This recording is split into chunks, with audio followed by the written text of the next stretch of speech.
Hello and welcome to the Speaking Frankly Football Show. I'm Frank Hughes, the chairman of Skelmersdale United Football Club, and alongside me is my co-host and passionate press officer AJ the Jet.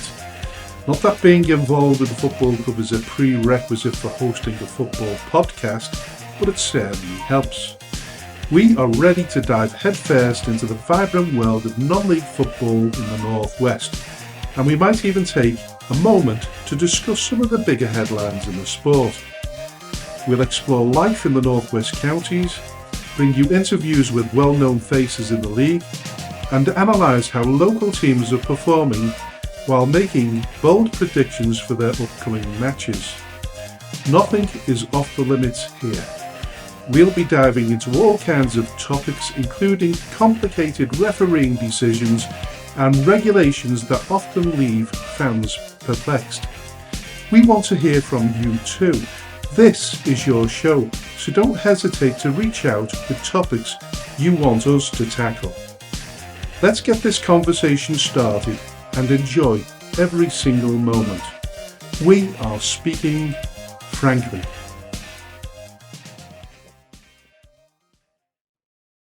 Hello and welcome to the 17th episode of the Speaking Frankly Football Show, and a warm welcome as per usual to my co-host AJ. Thank you, Frank. Hello, everyone. Thanks so much for tuning in to the 17th episode. This week is what it is.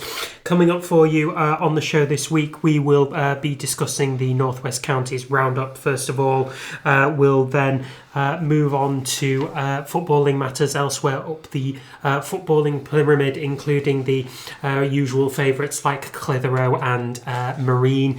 We'll then touch on the fallings out at the City of Liverpool and the fan trouble at Macclesfield before our two big guests, Paul Barthorpe, the ex-chairman of Farsley Celtic Football Club, and then followed by Tom Mcgrew, the new chairman of Hanley Town FC.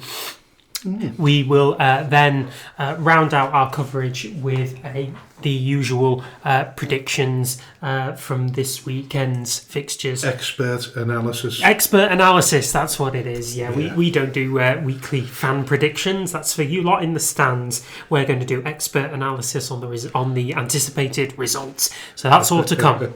And listen, this could be an extremely long show. This could be an epic show indeed. Absolutely. So save this one for when you're driving down to Land's End. Yes, or maybe flying to Australia. Yes. Yeah, we'll see how it goes. But listen, let's start off with the usual Premier Division roundup because it was an interesting weekend to say the least. It certainly was. It was a 1-0 win for Bury at South Liverpool. Now I predicted an avalanche. I think you did as well, didn't you? I think we did, yeah. But the South gave up a very good spirited performance. They certainly did, yeah. I think a lot of us, given Bury's position in the table versus South Liverpool's recent run of poor form, that this would be a high-scoring game. DJ Pedro on absolute fire for Bury, but it never came to pass. It was just the one goal in it at the end, and it was scored by DJ Pedro, but therein it stayed. So still 3 points for the Shakers, but the South have given themselves a really good account, and given themselves really good optimism for the rest of the season. And if you've noticed there in the script, I've put in the sort of nicknames of the teams, the South and the Shakers. So we're going to start doing more of that, I think, because I was impressed when I seen some of the names. But listen, anyway, the Shakers, they've got a healthy 7-point advantage over Ramsbottom now, who didn't play, and although still the Rams have got 2 games in hand, so the pressure's still on Bury to a degree, but I would have thought with points in the bag, more pressure on Ramsbottom. I don't know what you think. I think there probably is a little bit more pressure on Ramsbottom. If I remember correctly, they were in cup action last week and exited. So all their focus really should be on the league now and trying to overhaul Bury for that top spot. I still think if they are going to be in the playoffs, which with each passing Bury win does look more likely. I still think they do stand a very heavy chance of going up with them. The trouble with getting pipped for the title, and we assume it's going to go to pretty much to the wire, is I've been in that position before when we were pipped on goal difference by Chester back in 2010, I think, 10-11 season, and we went into the playoffs there and a really sort of dour semi-final against AFC Fal, which I think we lost narrowly 1-0. So my feeling is that you've got to do as much as you can to close that gap and win it first time round. It's lovely to win the playoffs. There's no doubt about that if you can win the playoffs, but it's it's cup. Yeah, it's its own cup final, isn't it? So Carl Taylor, the Chad manager, will have to have some extra invigoration for his players over the next few weeks. I'm talking about Chadderton. An injury time winner by Longridge piled more misery on the football club. We've lost the last 4 games, 1 in the cup and 3 in the league. They lost at Lower Breck last Thursday night, which one of the Chadderton players was subjected to racist abuse. Now, I wanted to delve into the subject of racism this week, but because the clock's ticking against us, not managed to do that. But hopefully we can connect with Chadderton's joint manager, Carl Taylor, next week to discuss what happened. But not good, is it? No, it's not. And we've been campaigning against racism in football for far too long, way too long, absolutely. And it's still an enormous facet of the game. We discussed it in an incident a couple of months back in one of our earlier editions of the show, and it's still as much prevalent down at this end of the football pyramid as it is up at the top. So it quite clearly just proves that more needs to be done. Well, we will revisit that next week. I'm pretty sure of that.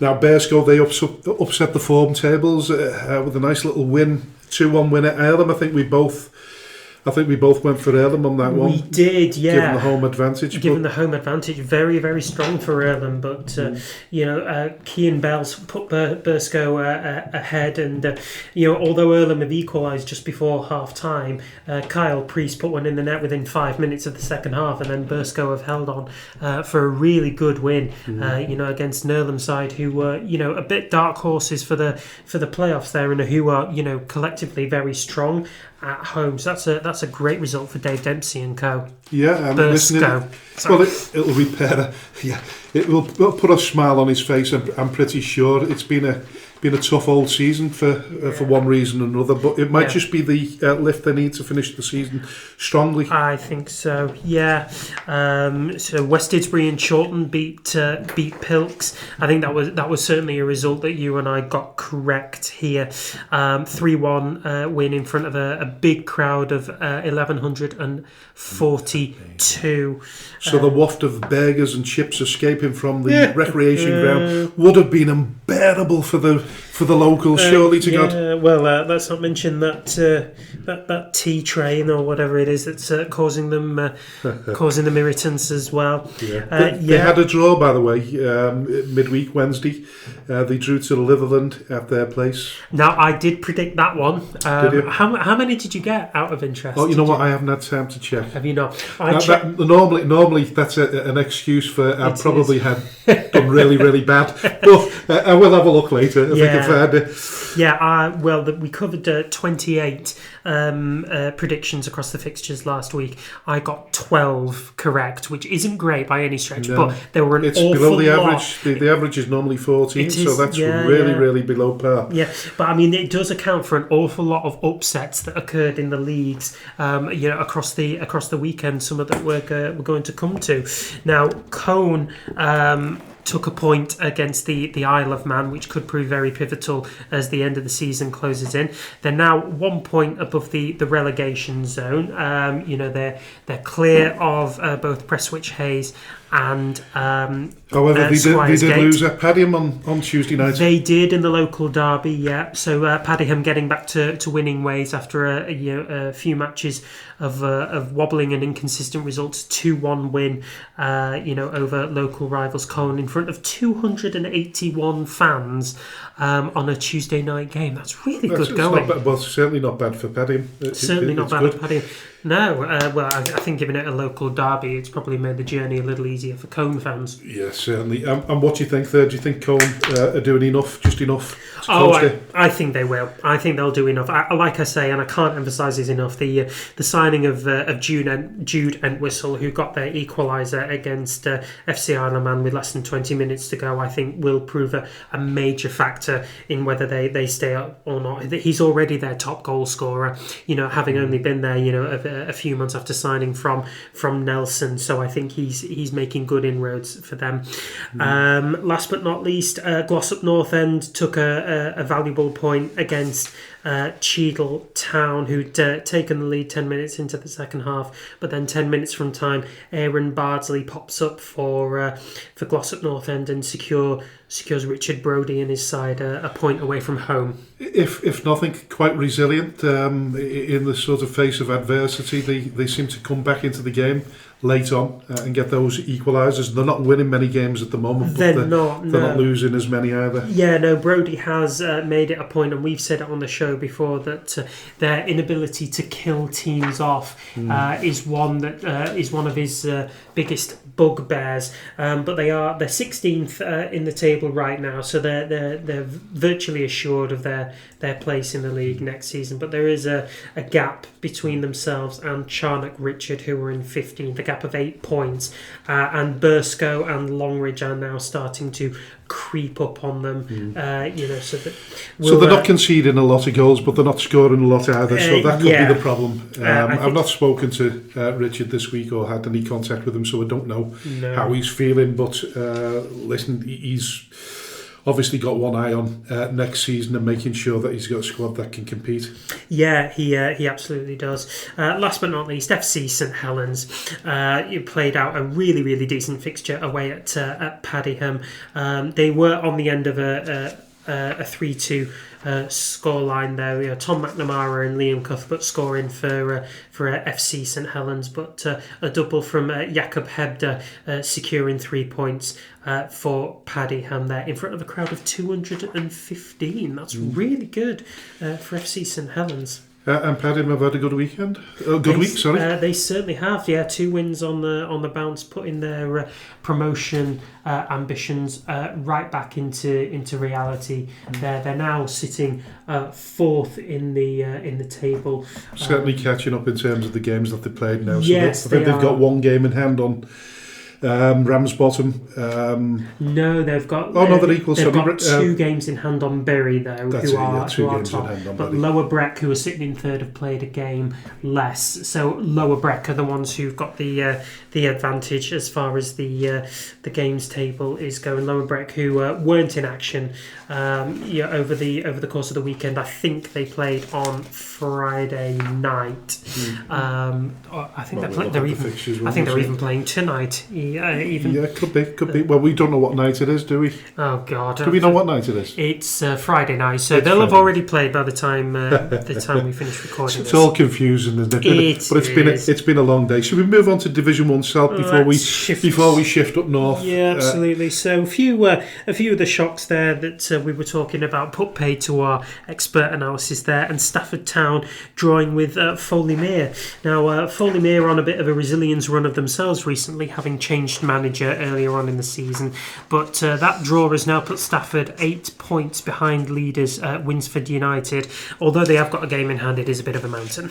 Well, I think that was reduced midweek, wasn't it? Because Stafford they managed to beat Asheville 4-0 at home, so they've reduced the arrears to 5 now, I think it is. They have, but you've got to say Winsford on a heck of a run all by themselves. Well, they'll have a pegging in terms of games now, aren't they? The points difference with how many games now? 7 games remaining? About 7 games remaining in the season. Yeah, there's 5 points difference between them now. So I think it's a stretch. Got enough in hand there just to coast it now to the end of the season. I think you might be right. I mean, we said for a long time now that it is looking like a bit of a two horse race there, and so it's proving. Now, last week on the show we interviewed Dan Dawson, didn't we? Yeah, it's quite contagious, really, isn't it? Because whenever we meet someone or for the first time, and we interview them, they tend to have a win. Yes, they do. Actually, that happened with Brody. It happened with Steve Wilkes and his boys at Rami. We'll have to start interviewing Tommy on a more regular basis. Oh, Tommy need to be the regular. He can. Yeah, absolutely. But Market Drayton Town and Dan Dawson, terrific win at the weekend. Yeah, because we talked about it. Dan had reflected on the previous 5-1 victory and said it was a slightly flattering for Market Drayton, but they've gone on to batter Stockport Georgian 6-2 on this occasion. Yes, they So have, I wonder if psychology, because we touched on the psychology of the game and sports science, and he's a great believer in that. I wonder if it played a big part in the win. You have to wonder, or whether he just played our episode just prior to us starting. So this is it, boys. This is what we're working toward here. So it's nice to know people are actually listening to what we're saying, because he agreed that we've said that psychology plays a big part in how you perform. It's something that I'd like to go into more in depth, sort of probably next season more than this. But the psychology of football, I think a lot massive. Of sports science intermingled with it. A lot of these young managers now we talk about. Davy Jones, 25, 26, and then we spoke to Dan Dawson, 32 years of age, speaking extremely well. I like old school management. I think we've got one of the finest in Tommy. You can't get much older than I think he is the oldest in the league. Yeah, I've not worked it out, but I don't know how old. What's his name from Bake Up? Crikey! Oh God, I should remember his name. Brent Peters. Brent Peters, I don't know how old he is, but they must be close. I think he's slightly younger than Tommy. Right, but I might be doing him a disservice there. No offence. But moving on to Abbey Hulton, who've had a fantastic season. Of course, Dan Dawson mentioned that as far as he's concerned, they will win that playoffs. Well, they've certainly stamped their authority on it, because they're now 9 points ahead of sixth place Eccleshall? Yes, they are. Yeah, so 4-0 win over Allscott Heath on the Saturday. Put them in really good place for as you say for the playoffs. And they're not a team that we featured particularly heavily on this show, but after speaking with Dan about them, you have to say that they do look in pretty hot shape. They are 5 points adrift of Sandbach United in third, but they do have the best form of any of those teams in the playoffs. So you do have to wonder whether that late season surge will count for an awful lot of momentum. They've built up a massive head of steam, haven't they? At the right time as well. Yeah, they go into them. They continue with that kind of form. They go into that playoffs at their peak, don't they? I would imagine. Yeah, they do. Yeah. No shocks at the bottom.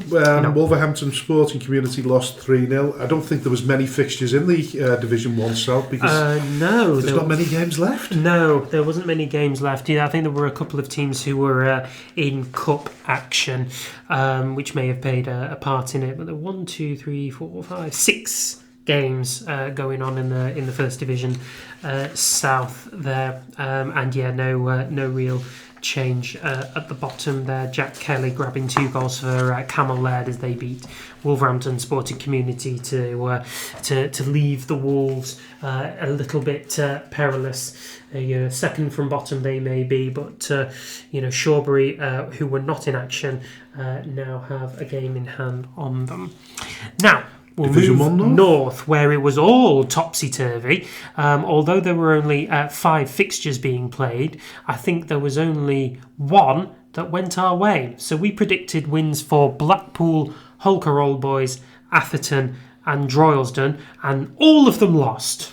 So's what we know. Yeah, no surprise there. But listen, the first one we've got to come to really is the Atherton LR loss again. Absolutely. But losing games at the wrong stage of the season. I'm afraid so, yeah. At home to Nelson on this particular occasion. I think they were cruising. It's Nelson had won that at a canter by, I don't know what the pattern of play was, but certainly the scoreline suggest that it's not a complete surprise. As Nelson have gone on a remarkable 8 consecutive league wins. Yeah. So they've done really well. They've scored 31 goals and conceded just 7. They're coming into form at the right time, but it's still in the hands of LR.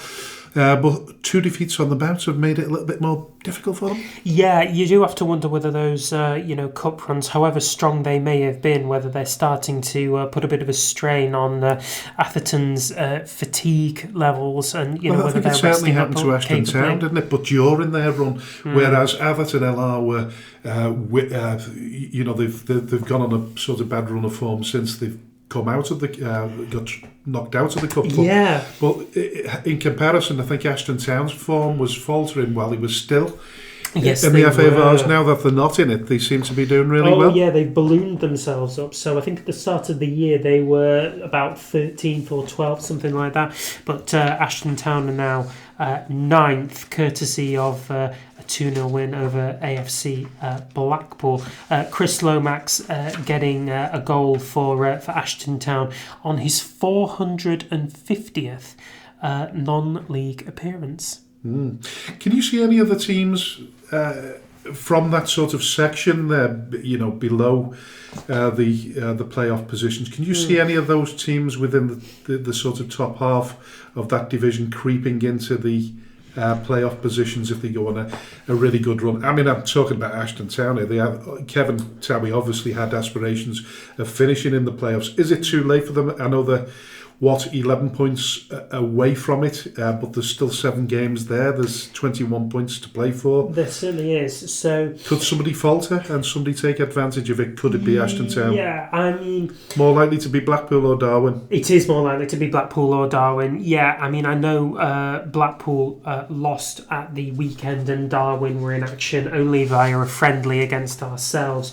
but they do look like the top teams that are going to make it. Now, Exton Villa are currently the ones who are operating the last playoff berth, but they are only a point behind Holker Old Boys in 4th. Now, Holker, we were anticipating them to be fighting tooth and nail for the title, but their form has dropped off a little bit of late, really. They've had some shock defeats here, not least to Ashton Athletic, but even beforehand there were some eyebrow-raising results. So I think if any team is going to make it into the playoffs, I think it will be AFC Blackpool.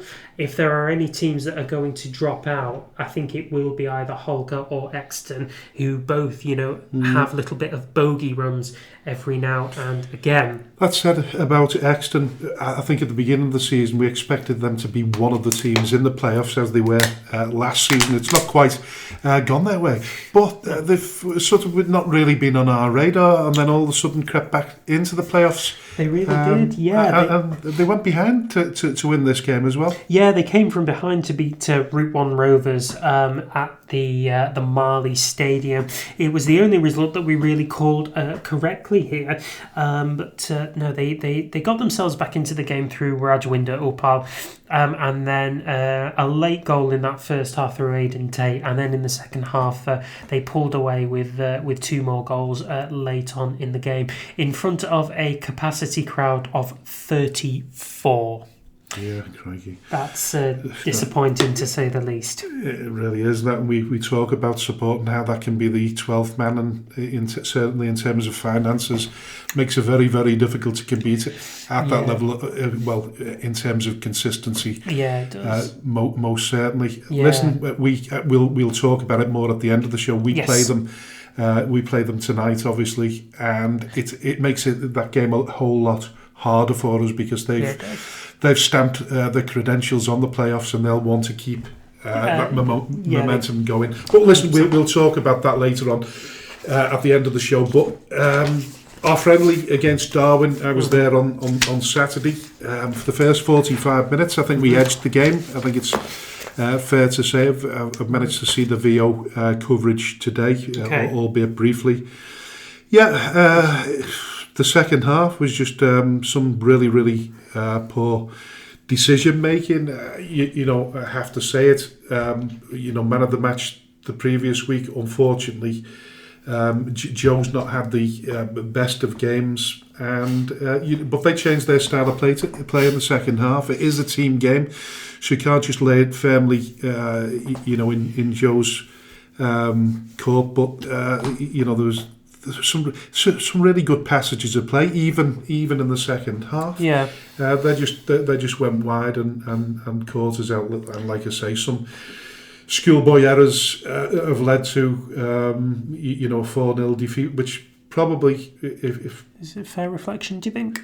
I think in the second half it probably is, but I think if you look at it overall, you take the mistakes out of the game, and it's it's a 1-2-0 defeat at absolute best. But listen, that said, we've said it before, Darwin, extremely good football team, absolutely fantastic setup there, love it. The hospitality was fantastic, and listen, just like to extend my thanks again to Leighton Mills for helping set up that friendly, because we need it, because we've got these huge gaps after tonight's game. We've got a 4-week gap, which isn't good for anyone. No, it's not. There's no consistency at this end of the season. When even though the weather is now sort of starting to clear up, we've had a couple of really bright sunny days, but it doesn't account for a whole lot when your weeks are just kind of wild away. So we've got to try and stay match fit as most weekends as what we possibly can before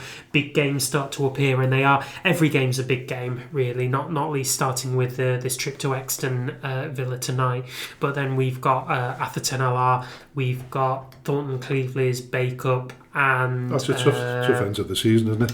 Yeah. Listen, not that the friendlies, not the friendlies count for much, in terms of that overall situation. But it is nice to win. We did have players out, apart from that, it's not nice to lose any game. No.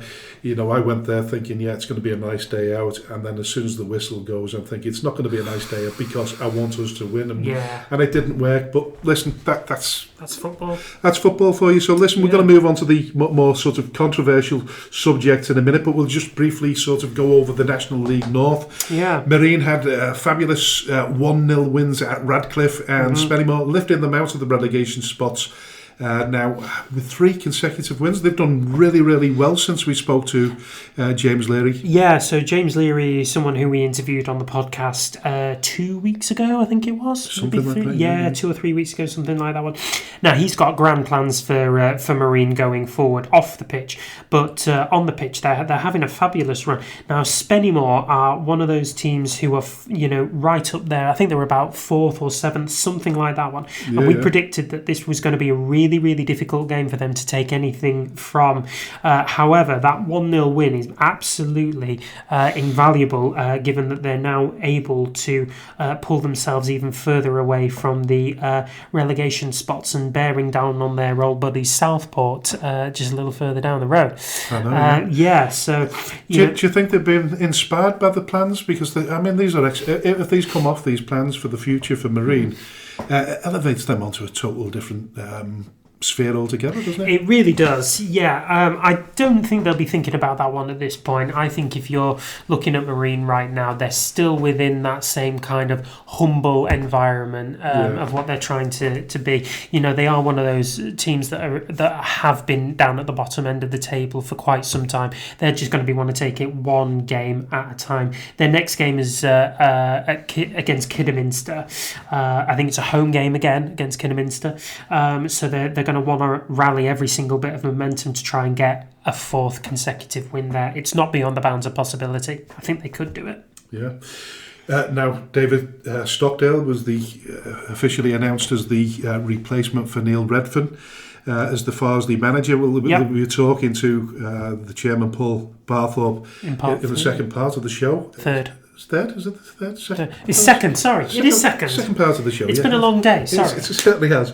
But listen, they started off with a narrow 1 defeat at home to leaders Chester, and David was quite impressed with what he'd seen, but I doubt he would have been Very impressed with Tuesday night's 4-0 defeat at Chorley. But it was going to be a difficult game for them anyway. They're both up there, Chester and Chorley, tough teams to beat, particularly on their own turf. But listen, like I say, we'll speak to Paul, the former chairman, in the second part of the show and catch up on all things Farsley Celtic when we get to that point. Absolutely, we will. But, you're not going to want to go anywhere for that one. No, that's definitely not. No. Northern Premier League, Division 1 West. Yes. We keep beating the drum for Clitheroe. They battered Widnes, the leaders, 4-0. As we said previously, Sean's doing an absolutely amazing job, isn't he? I think they had a little upset the other week, and he stamped his authority a little bit. He'd been Mr. Calm, hadn't he? And then he turned to Mr. Nasty. He did, but again, that was a result which on paper should have been quite positive for Clitheroe. It was a 3-3 draw against Vauxhall Motors, but the context of it is everything, is that they were winning 3-0 at one point. Yeah. So Sean will have been more disappointed in the manner of the drawing rather than actually taking a point off a promotion-chasing Vauxhall Motors. No such risk this time around. He went to the leaders, Widnes, and absolutely hammered them 4-0. Some great performances all around from the boys. McConville was absolutely delighted in his post-match press conference. It all but secures their position in Division 1 West for next season. I think his biggest job is obviously his finances are going to play a part in this. I don't know how many of the boys he's got are on contracts, but they're certainly going to be ones that other clubs are going to be looking at with a bit of interest now. But things seem to have improved financially for them, albeit nobody's come out and said it. Yeah, nobody seems to have come out and said it, but McConville's used his knowledge of the game and his knowledge of talent at our level, and taken players from below his own league premise. It's a really tough baptism of fire for him. He's done really, really well in it. He's shown that he's definitely got the grit, the balls and determination to do it. And you can only wish him the very best. I don't think they need to worry about relegation now, do they? No, not at all. So he's been in charge for about 10 or 11 games now, and he's won 4 of them and drawn 3. So taking points from 7 out of your 10 games, when it's one of your first jobs in management, that's a brilliant start. I'm sure he's galvanised the boys in every single which way that he himself was galvanised when he was a player for all those years. Like I say, he's all but secured him in Division 1. He's now going to be looking to rebuild them for next year. Yeah, and looking at Widnes, obviously, who lost to Clitheroe, they've managed to sign on dual registration Renato. Yes, they have. So Renato was announced about 2 or 3 days ago on a dual contract with Southport. He's at Southport. We believe he's contracted at Southport, but dual registered now with Widnes. With Widnes, yeah. So he didn't play in that game against Clitheroe. He did play in their. He was on the bench. Yeah, he came on and scored. Oh right, I believe he scored. Yeah. He scored in Widnes' latest game, which I think was a sort of 3-0 win. I can't remember the team off the top of my head. I'm going to try and find it. Listen, I'll bumble along. Just talk amongst yourselves. We just talk about. It was Avro. Pardon me. Avro? That's a difficult game in itself. Well, they won 4-0 on that one. Oh, yeah. I knew they'd won. I just didn't know whether... I didn't realise Renato... I thought he was on the bench.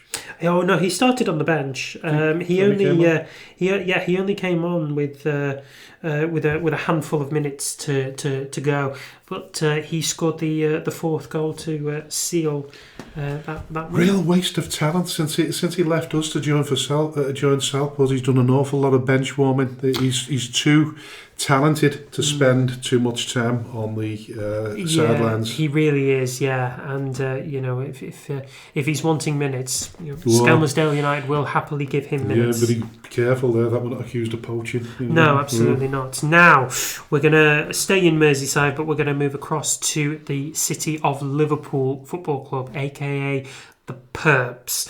Now, they lost at home to Nantwich by 8-2, but that's only part of the story. The other part is the exchanges in the programme that were made by Paul Manning, we're led to believe. So, in his programme notes, it's been suggested that the biggest disappointment for me is not people having an opinion or even expressing it in the correct way, but people who don't even come to home games spouting off about the club's finances on social media. Guess what? When people don't come to home games, the club loses money and the finances are hurt. Seems fairly simple to me. Anyway, the lads continue to survive, to fight on the pitch, sometimes perhaps too harsh to think that we could still survive, but it's the hope that kills you. Now, Paul Manning said that in his programme notes, and in response, the City of Liverpool movement group Perps for Change responded, "Dear Paul Manning and the City of Liverpool board, it feels like yet another new low was reached on Saturday. An 8-2 defeat is bad enough, but the chairman using his programme notes to criticise City of Liverpool fans was beyond the pale. Despite calls from the chairman for people to step forward, he has ignored numerous emails and attempts from organised fan groups to talk about a potential transition period. We, the fans, seek clarity. With relegation all but a formality, we want to get on and clear up the mess and move forward. Ever since the sacking of Paul McNally, we have seen fans walk away due to mistreatment, players leaving, a disastrous spell for Kevin Lynch, and only one league win. There is a group of fans ready to step forward. However, we have simply asked for disclosure from Paul Manning around the finances, as we are overdue in submitting them as per our constitution. We're happy for any informal discussion around this and have agreed as a group to keep off social media in the interests of the club. However, as the chairman decided to make things public, and despite saying he wants a transition, he has ignored emails from the supporters. We are left once again playing this out in public. The request is very simple. Call an AGM to ratify the accounts, allow the transition team to view these, and have a meeting with the transition team to discuss in more detail. We are not loyal to any individuals. We have only the interests of the club at heart. We respect the work done by the board to get us here, and the hours put in by the current board to give us the many moments we have all enjoyed season after season.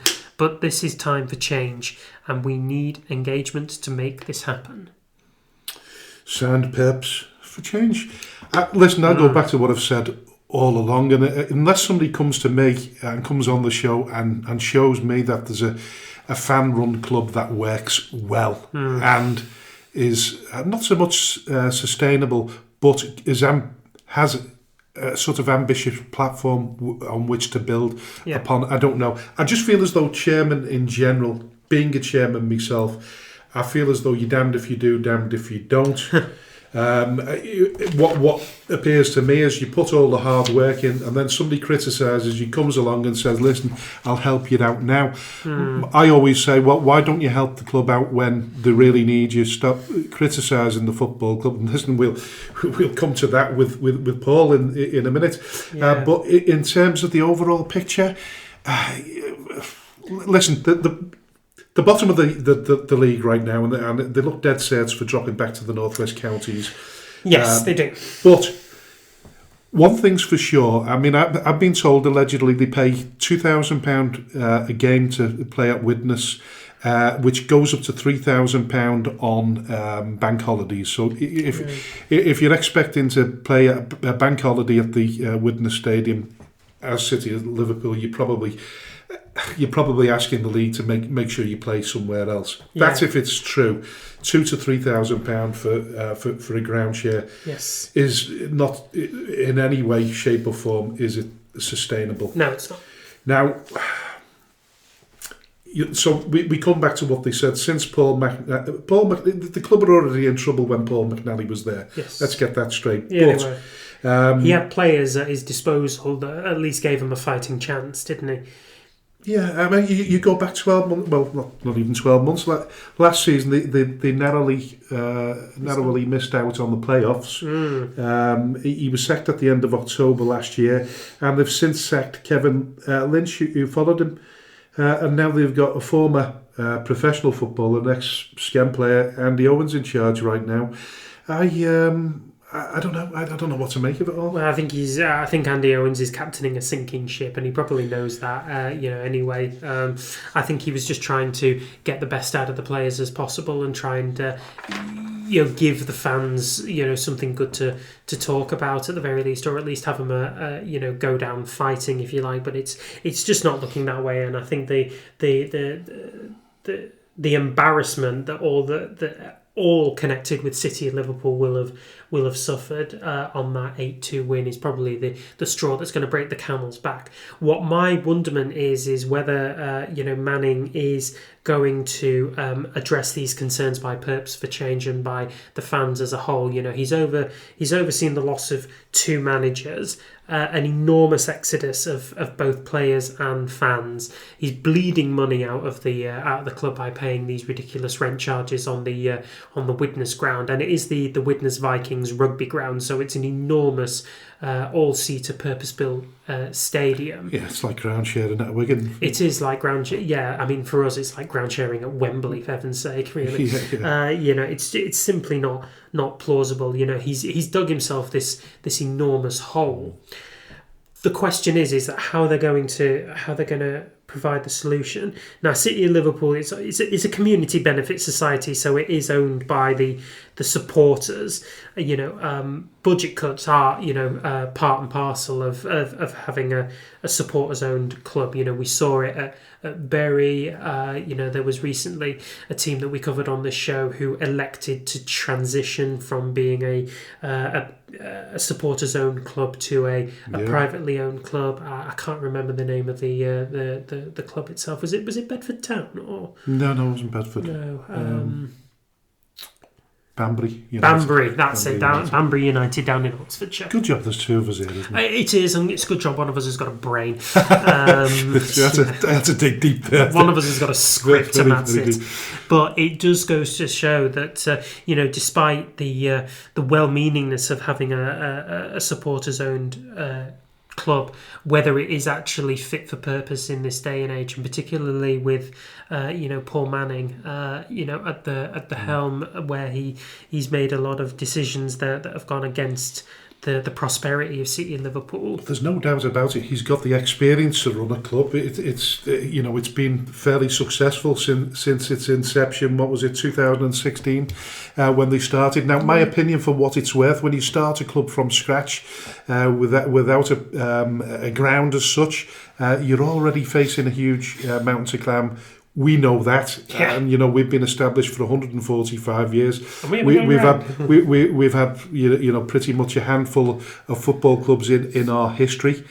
So it's going to be difficult to compete financially when you haven't got a ground. And I don't know how they move forward from here. I mean, there is speculation. And listen, once again, Paul Manning will say it's all these people that don't visit the ground are going to speculate. I've spoken to Paul in the past many years ago. Seems to be a reasonable guy. Got no reason to doubt his ambition or his passion for the football club. But I do question now whether is it going to stay in business, and where does it go next? These are sort of enormous questions, and I think during the off season, I think it'll be I personally will be quite stunned if City Liverpool stay in business. Yeah. Does an opinion like yours, as such, like you've mentioned there, does that sort of stir up a hornet's nest? Does that start begging questions that might not be there? I mean, they might have a plan. Maybe. They might be okay for the season. I think it does probably stir up questions that aren't there, but when you've got a chairman who isn't talking, then what else are you going to do to try and affect change? Well, can I just say something though? When my dad always used to teach me that if you're you're getting bombarded all the time with questions and criticism, the best thing to do is switch off, because every time you answer the question, it just has a snowball effect, and the criticism just gets worse. And I've had experience of that online, the amount of online abuse. And I've said this before: if you don't, if you can be far too open and honest with people, and you want to be open and honest, particularly with supporters, because the lifeblood of the football club, and sometimes. You're spinning too many plates, you're making mistakes, you're trying to rectify mistakes that you're making internally. And while you're spinning these plates, sometimes it's better not to say anything until there's something more established to say. This is true, but there's got to be something more established, surely. What's the issue with the accounts? Why isn't he saying anything? Or has he contacted Perps for Change at all, since this notification came out during the weekend? You would hope very much for the sake of the club that he has got in touch, but otherwise questions are just going to continue to swirl. Until I think the biggest question probably though is in terms of financing it. Yeah. If it's costing them £2,000 per home game, where's that money? Where's that money coming from? Is it private investment? Are the stakeholders behind the scenes that are helping what is, like you said, a community benefit society? It does beg all these questions, but sometimes you have to go into hiding sometimes in order to sort the mess out before it gets bigger. And I think sometimes supporters and hearsay can just add to the pain and the problem. Yeah. Who'd be a chairman? Oh, I know, yeah. Now, we're going to move to Macclesfield now, where they played Lancaster last week, and violence occurred during this game. Now, we've heard from fans and people on social media that this is not the first time that this has occurred on Macclesfield's shores. Now, criticism was levelled at the club because there were only 4 stewards at Macclesfield's home ground to manage this game at a fixture where crowds are, I believe, integrated. Are they not? I don't know whether they have the ability to segregate at the Giant X. Lovely stadium, lovely setting. Yeah, absolutely. But I don't know I don't believe there is any segregation. I'm looking at the video footage that I've seen that the supporters were eventually moved from one side to the other anyway. So whatever way their team were playing, they swapped sides in the second half. But the thing is, with most of the clubs at this level, we know through policing, stewarding matches ourselves. We had Berry last season at the community ground in Bearscombe. We managed that really well. In the past, and we've hosted big games against Chester, FC United, FC Halifax, just to name a few. I've always called the police in to get their expertise, and they let you know how many stewards they think should be stewarding a game, and whether you need police to police it. And by and large, I've managed to have maybe the odd community bobby pop along just to make sure things are going okay. And I've had more problems when I've had smaller crowds than I have with the bigger crowds. By and large, most crowds are well behaved. It looks as though a small party of one team's been goading on the others, and that's what's happened. And then it's typical of a game, isn't it? Typical of pyros are getting thrown onto the pitch, bottles allegedly, and then bins were thrown, fists. Yeah, and then fists, of course, were thrown. I didn't see it escalate much more than that, but that's the only sort of footage I've seen briefly. But what was more worrying was seeing fathers take the young kids away from the trouble. Yeah. So although it appears to be handbags at best, any amount of violence is not acceptable. No. And the worry will always be that innocent people get injured. And for context, once again, Robbie Savage intervened as he's done before to call for calm.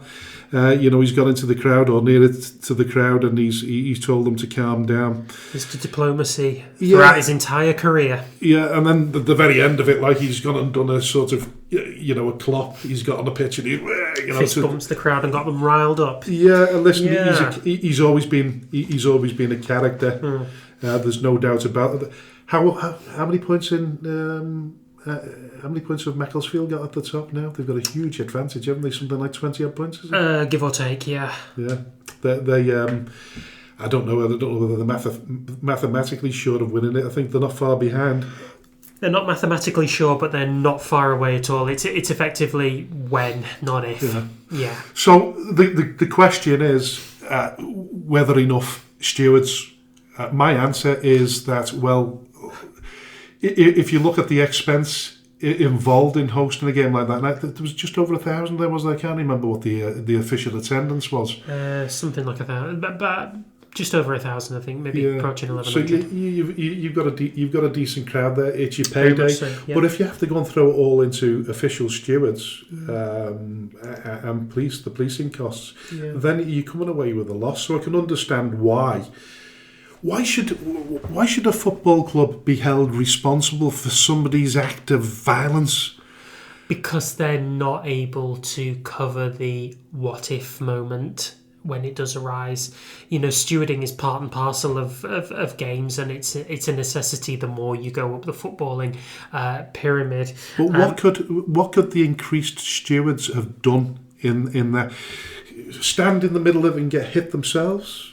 No, I'm not asking for a steward to risk their own life and well-being by getting violent, but I think that would have been, maybe that's when segregation starts to be looked into a little bit more seriously, particularly when, in Macclesfield's case, there is a bit of a history previously. I've been in the Park End at Goodison, and violence has erupted around me. The Everton supporters fighting with their own supporters, and then. Okay, you say you've got 100 stewards and the violence, still happens. Then people are claiming that there's still not enough stewards because they couldn't get control of it. Yeah, it's one thing to have fans fighting amongst themselves. It's going to be really difficult to kind of segregate that one, but it's more unlikely, isn't it? How often do you find fans fighting amongst themselves? Oh, you believe it or not, you quite a bit. Really? Yeah. I think stewards they're quite pivotal to the game, particularly when you start going up the ladder.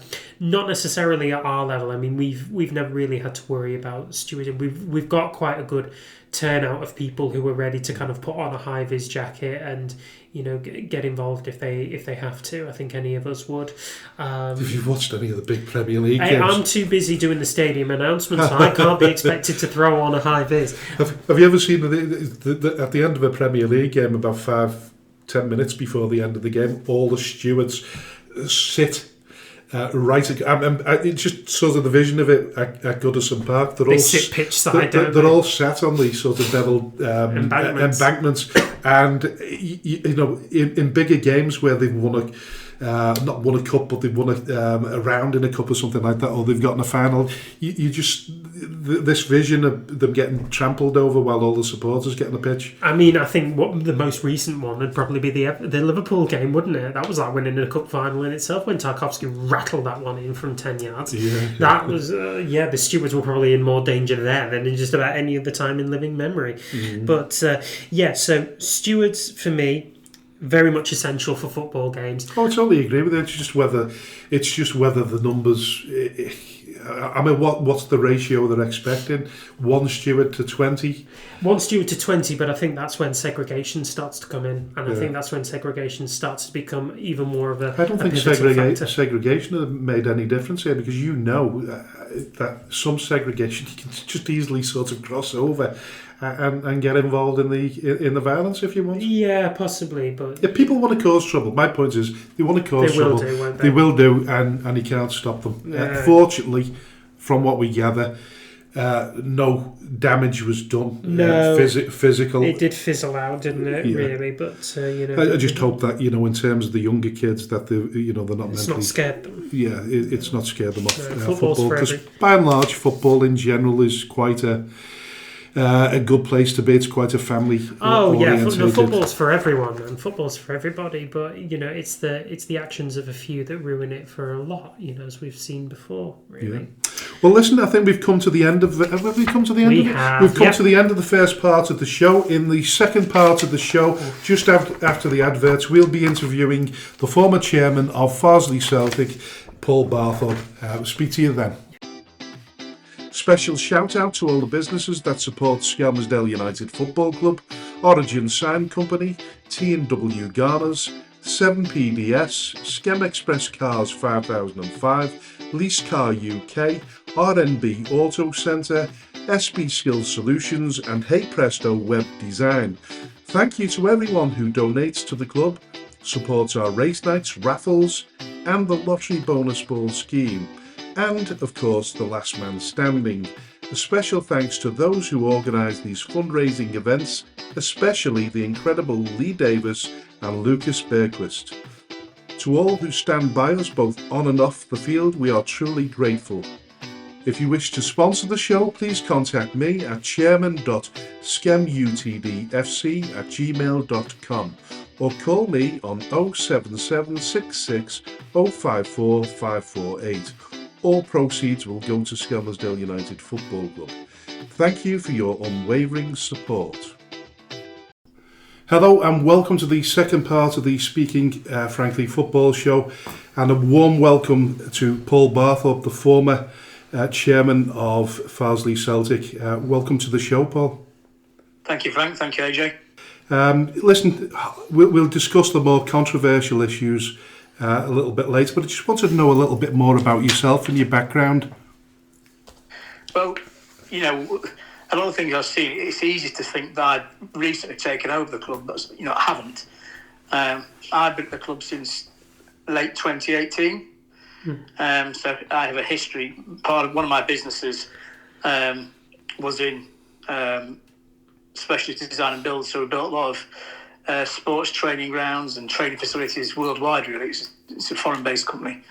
And through that, you get to understand football, you understand how football works. And for a long time, I was under the impression that, football clubs are inherently inefficient. They are inherently difficult to run simply because there's a lot of things that are out of your control.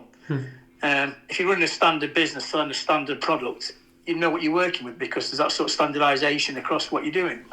Whereas with a football club, there's that much variation day to day. Players injured, players not fit, players form. There's so many different variables that are out of your control that it's a very unique business. And having worked in the industry, you see how good clubs are run, you see how bad clubs are run. And having experienced it for 15, 20 years from the outside, I felt that if I was going to move into something else and have a club as a side interest, then that was the way forward to go with it, really. So that's how it came into fruition, really, about moving into football. Why Farsley Celtic? They're not a local club to me per se. I don't live in Leeds. But I had a former employee called Jamie Forrester, who was an ex-pro. Yeah. Quite a strong affiliation with Leeds. I said to him a lot of times, we could run a club better than this. We could run a club. And I said it that many times. He turned around one day and said, well, actually, I know where there's a club that's struggling.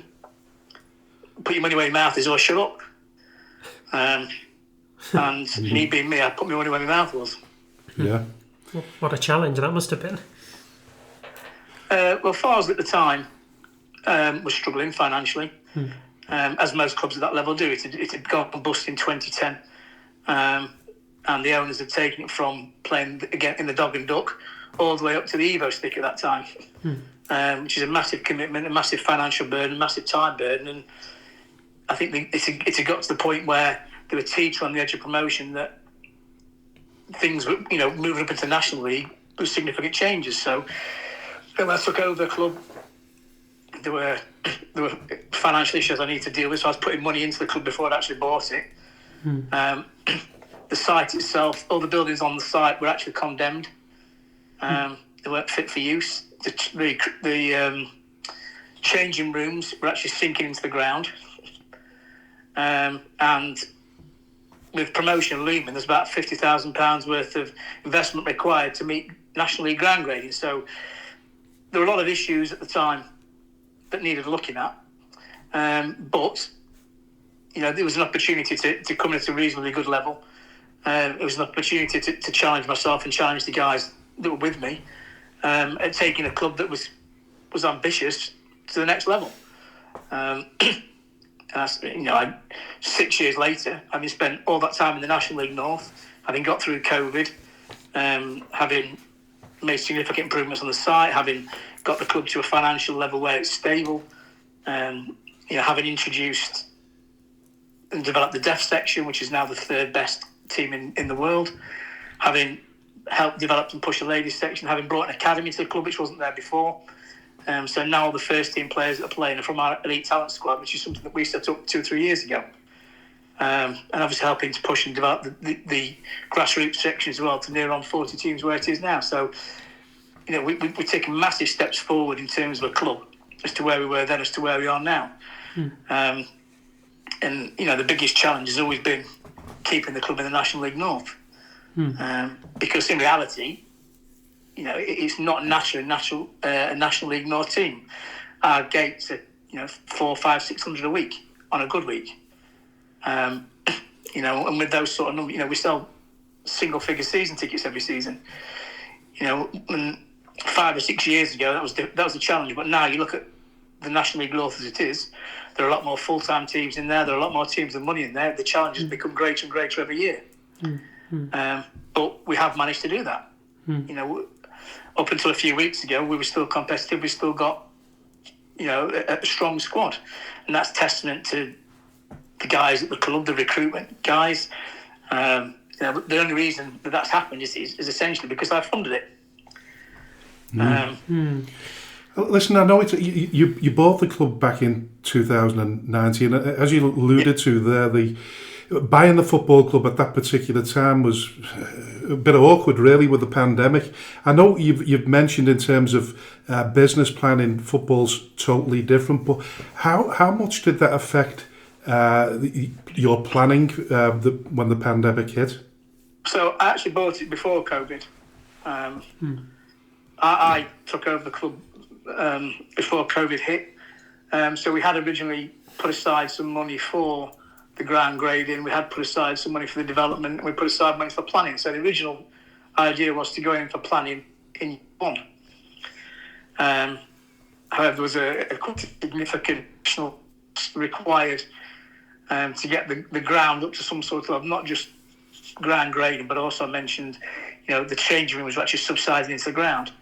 The buildings were inspected by an engineer and they were all condemned before, they didn't have the legal requirements for public buildings. So there was a huge investment in the first year in just getting the club to an acceptable level. Historically there was a rusted out old tractor behind the main stand. There was a falling down garage that had in toxic substances, old paints, old material, all sorts of stuff. So there's a huge cost implication on day one, including the HMRC bill, which kind of zapped a lot of the cash flow. So we still looked to proceed. We still looked to put in the planning in. So we just started with planning. That's when COVID really hit. So, the plan for year one was pushed back to year two. And then COVID came again. So the plan for year two was then pushed back to year three. But obviously, as you may be aware, after COVID, that's when all the creditors started to chase. That was the year after COVID that was harder. Because that was when money was scarce. Your gates were very low, were even lower. There was no real investment in sponsorship. There was no real investment in a lot of things because people hadn't been working for a couple of years. So you took the hit on the income side of it. But also, after COVID, when your creditors were coming back into action, they were chasing as well. So the third year was kind of a stabilisation year, a reconciliation year, getting the club onto a stable footing. And then the fourth year was when we really started to look to develop the club because, with the best will in the world, you can only lose 6 figures a year for so many years. And to keep the club at that level, I had 2 choices to make. Do I either cut back on the funding and let the club get relegated and bottom out at its natural level, which is probably a league or 2 below where we're at the very least, given our crowds, Or do we go, you know what, I'm going to invest heavily, put another £1 million into the club and put a pitch down and the facilities that are associated with that to give us a fighting chance of being competitive at this level. And, being a Farsley fan, by default, and by being any sort of football fan on the planet, wants their chairman, wants their board to be proactive. They want them to look at developing and growing the club. No one wants their club to back off and just see what happens next. So I made the decision to make that investment and see, really how far we could drive the club. And the first part of that was the planning, which was around about 50 to 60,000 that I put in to get the planning going. And then we looked to progress from there, and we looked to really see, how ambitious we could be as a club, because, no one, as deep as your pockets may be, can keep accepting a 6-figure loss every single year on a club to try and keep it at a level that it shouldn't really be at. And listen, regardless of the supporters' opinions and those of the general public, people have got to accept that you got involved with the club with the best of intentions, and we all have to believe that. Otherwise, we don't attract investors or stakeholders to any club that needs it. And clearly, Farsley Celtic, if you go back 15 years ago, I think it went out of business briefly. So you need to attract, particularly clubs that are struggling year in, year out. Yeah, you can only go into owning a club like Farsley with best intentions, because there are no ulterior motives. There are no other benefits of doing it. No. You're going in. It's going to cost you a lot of money. You're not going to get the money back, and there are lots of things that are unforgiving in clubs at this level. You certainly don't go in for, off the top of my head, I can't think of any significant benefits why you would go, you know what, I'll take over a club that I know is losing money, that I know is struggling, that I know is in debt, other than the fact that you want to go in and make a difference. There is no other reason. Mm-hmm. And in terms of the finances that synthetic pitch would have brought in, I think you mentioned the figure there of roughly £1 million. Would it have been to lay a synthetic pitch? Yeah. So the funding that we put together was for just under £1 million. That's the highest specification pitch available at the moment. That is for a fully integrated drainage system. That's for the whole thing, the real deal, really.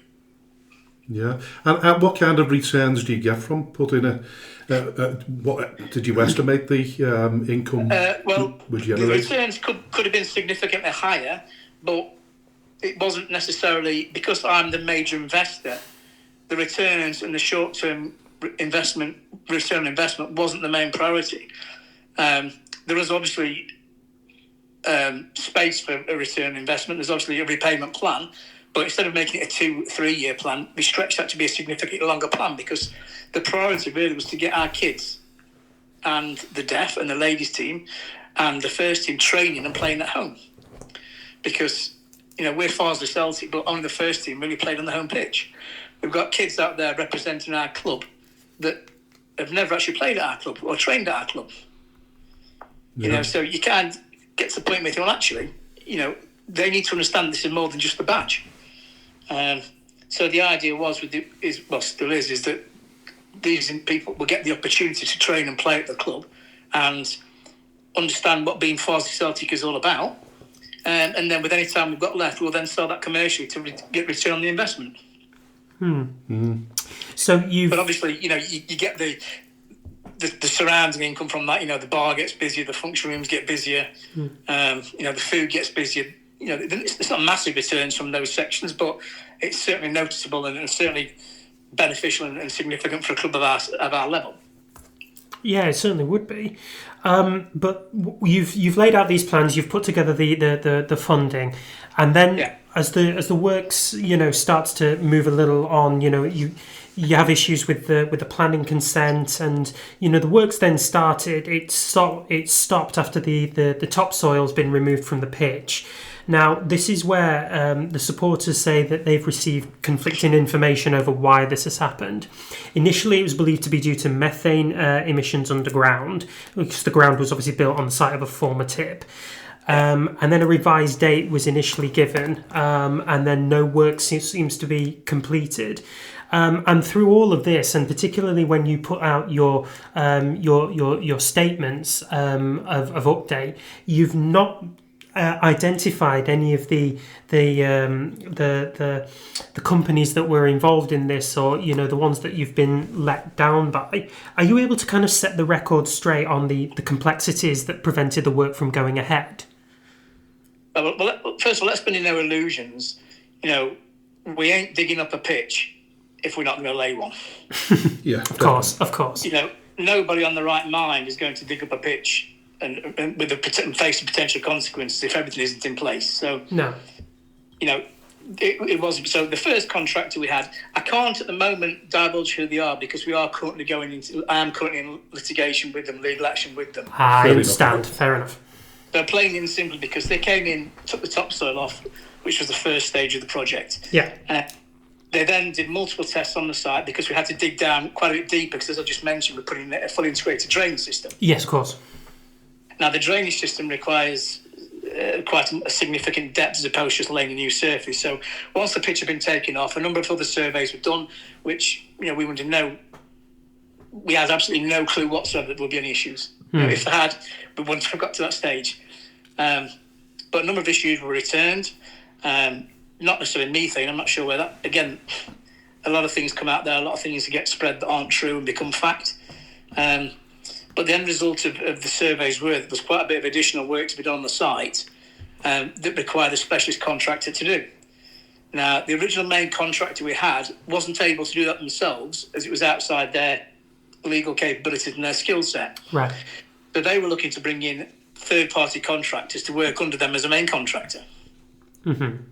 So we then had to sit and wait while they went through the process of finding these subcontractors who were available, because remember, this is the summer when everyone does a pitch.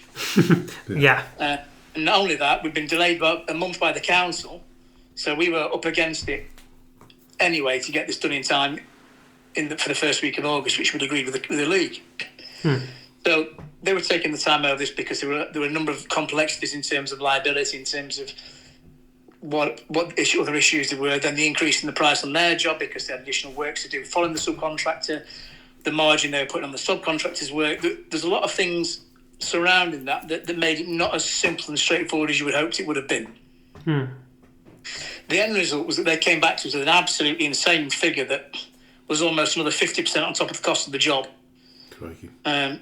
To do what we knew, because I'd costed it out as well, was about a fifth of what they were asking. So the contractors thought they were in a position whereby we were up against a rock and a hard place. We had nowhere else to go. So we were given the ultimatum that we either accept their price or they'll walk off site. Right.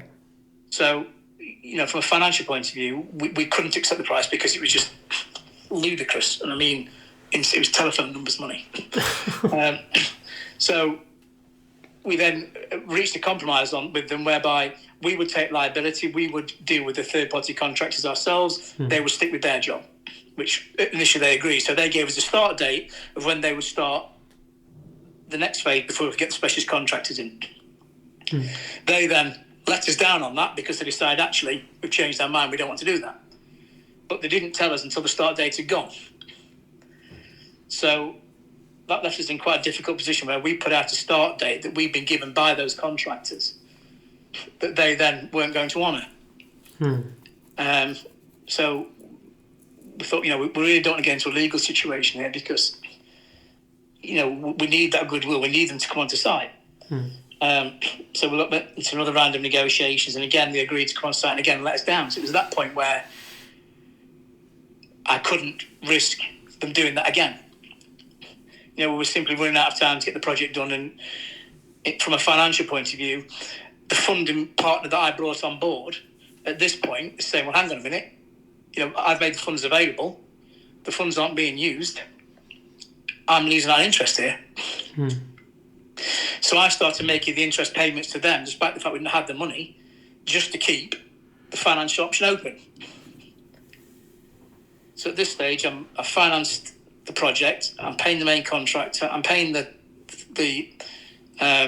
subcontractor to come and do the work. I'm paying interest on the money, and I'm paying to run the club. So at that point, we're hemorrhaging a lot of money here, and not a lot of progress has been made. No. So we had to make the decision to call it a day with that contractor. But unfortunately, we couldn't engage with another contractor and sign a contract with them until we'd agreed an exit with the original contractor. Now, again, the legal complexities of this were a nightmare because they had missed a number of dates and milestones on the project by not starting it. So we were looking for the money back that we paid, that they hadn't done the work for, but also the financial penalties that they'd not reached. Because I'm paying somebody else now, as a new main contractor to come in, having not had money back from the old contractor, having made the initial payments for the specialist subcontractor, and I'm still paying the interest on the money we haven't had, and I'm still paying for the club. So at this point, I'm digging deep because I have to.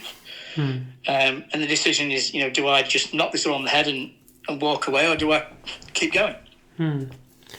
So, for the benefit of the club, I kept going because I had no other choice. You certainly did. And in the midst of all these sorts of legal battles and issues with planning, the football season is still going ahead.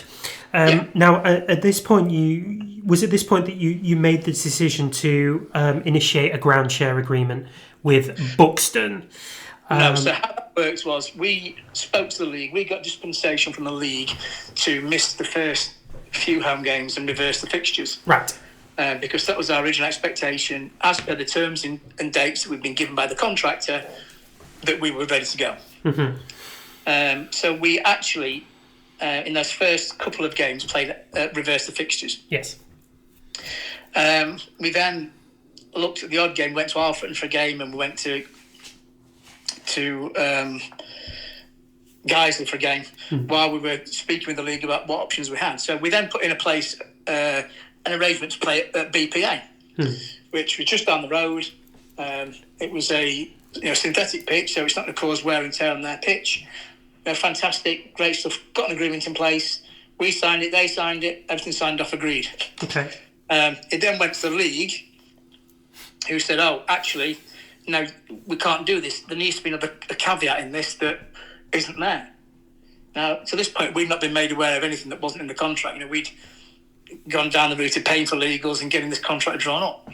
The league told us that we couldn't, that if we wanted to play BPA, they had to prioritise our fixtures over theirs because we played at the higher level. Yeah. Right. Now, quite understandably, BPA said, no. We're not willing to do that because, we have our own fixtures, we have our own integrity, we have our own, we're not willing to ask our fans to come to games on Fridays when why should they? Sure. So the league then turned around and said, well, you can't use BPA then.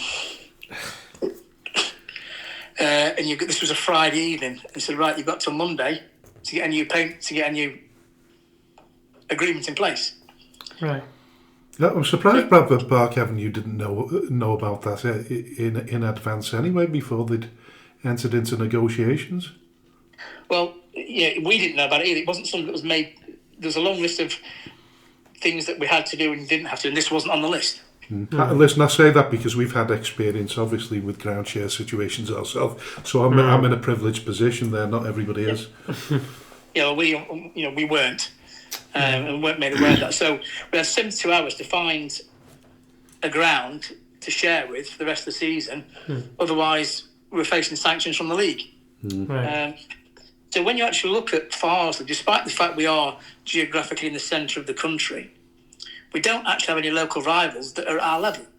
Right. Yeah. So we played a cup game at Guiseley because Guiseley's game didn't meet National League specifications or ground grading. And there's no other clubs local to us that do. So we even looked at Odsal Stadium where they played rugby. We looked at every possible opportunity and every possible ground where we could go to, but there isn't a club at our level locally to us. And the ones that were grass pitches that didn't want us to play on it because it would ruin their pitch for that. Yeah. Understandable. Yeah. So when you look at a map and you go, okay, well, where can we go?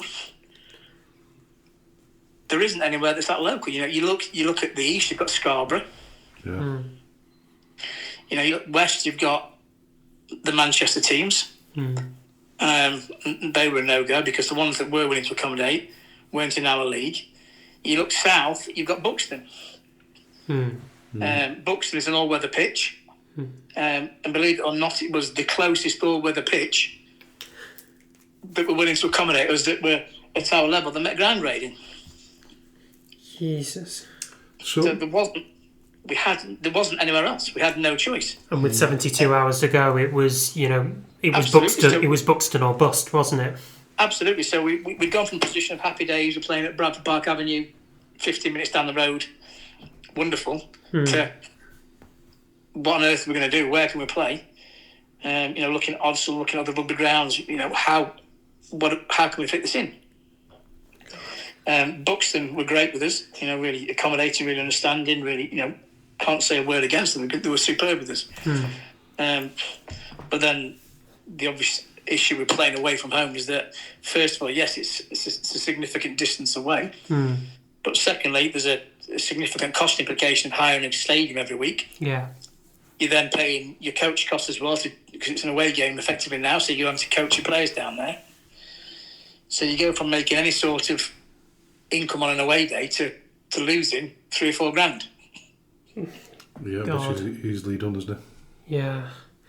And can I assume that you yourself were sort of bridging that loss to try and keep the club going? Yeah. Right. Yeah, absolutely. You know, with the best will in the world, you know, I'm the owner of the club. I can't have an expectation. Yes, you know, the other directors have put money in, and you know, a couple of grand here and there, which have been fantastic. You know, hats off to them. But there is no investor. There is no one else. It's me. Yeah. Yeah. And you know, putting between 7 and 10 grand a week in the odd week is you know, you expect that.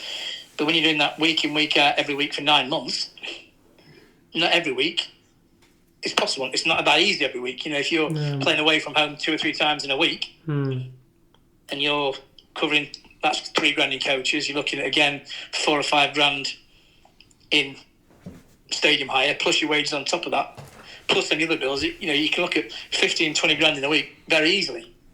Yeah, you must be.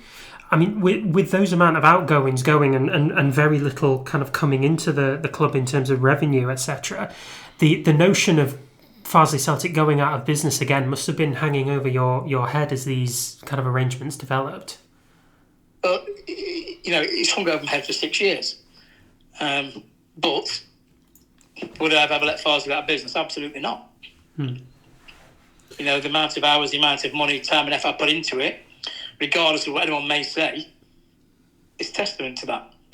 You know, no one can argue that, yes, payments may have been late, yes, payments may have been sporadic, but, you know, my other business only generates a certain amount of money every week, as anyone's businesses do. You know, when you're looking to find that sort of money week in, week out, every week, no matter what, sometimes it's not that easy to do. Other weeks it is. You know, but you also have to take into account, you have your HMRC, you have all these other things that are significant sums that crop up periodically that you need to cover as well. So it's not just a case of player wages or, you know, the bits and pieces. There are significantly high costs of running a business of this nature anyway. Having taken the hit for 4 or 5 years already, you know, taking a massive hit this year, this is what I mean when people question the investment, when people question the commitment, when people say you're killing the club. You know, obviously, it couldn't have been any further from reality. You know, pumping absolute fortunes in the club to keep it going until the pitch was ready. Well, Would you say people should have anticipated there would have been hardship with the economic setbacks for the staff and the players, because it's very much the nature of the beast in many ways? It is the nature. We anticipated, we projected and forecast the original dates that we were given by the contract. So the fans' frustration over the dates changing are mirrored by ours, because we budgeted everything around those dates. So okay, great, we'll be playing again beginning of August. Contingency, we'll give it a couple of weeks, weather depending. So that's what we budgeted for. And every time that got put back, our entire financial budgeting and scheduling changed.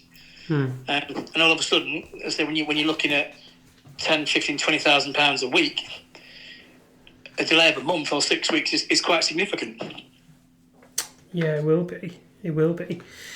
In terms of in terms of the embargo was lifted, I'm assuming that's still the position now. And sort of the second part of that question is, in terms of the staff and the late payments, has everybody, of all the bills, been honoured up to this point? I don't know. I have nothing to do with the finance of the club. I haven't for the last almost a month since I stepped down.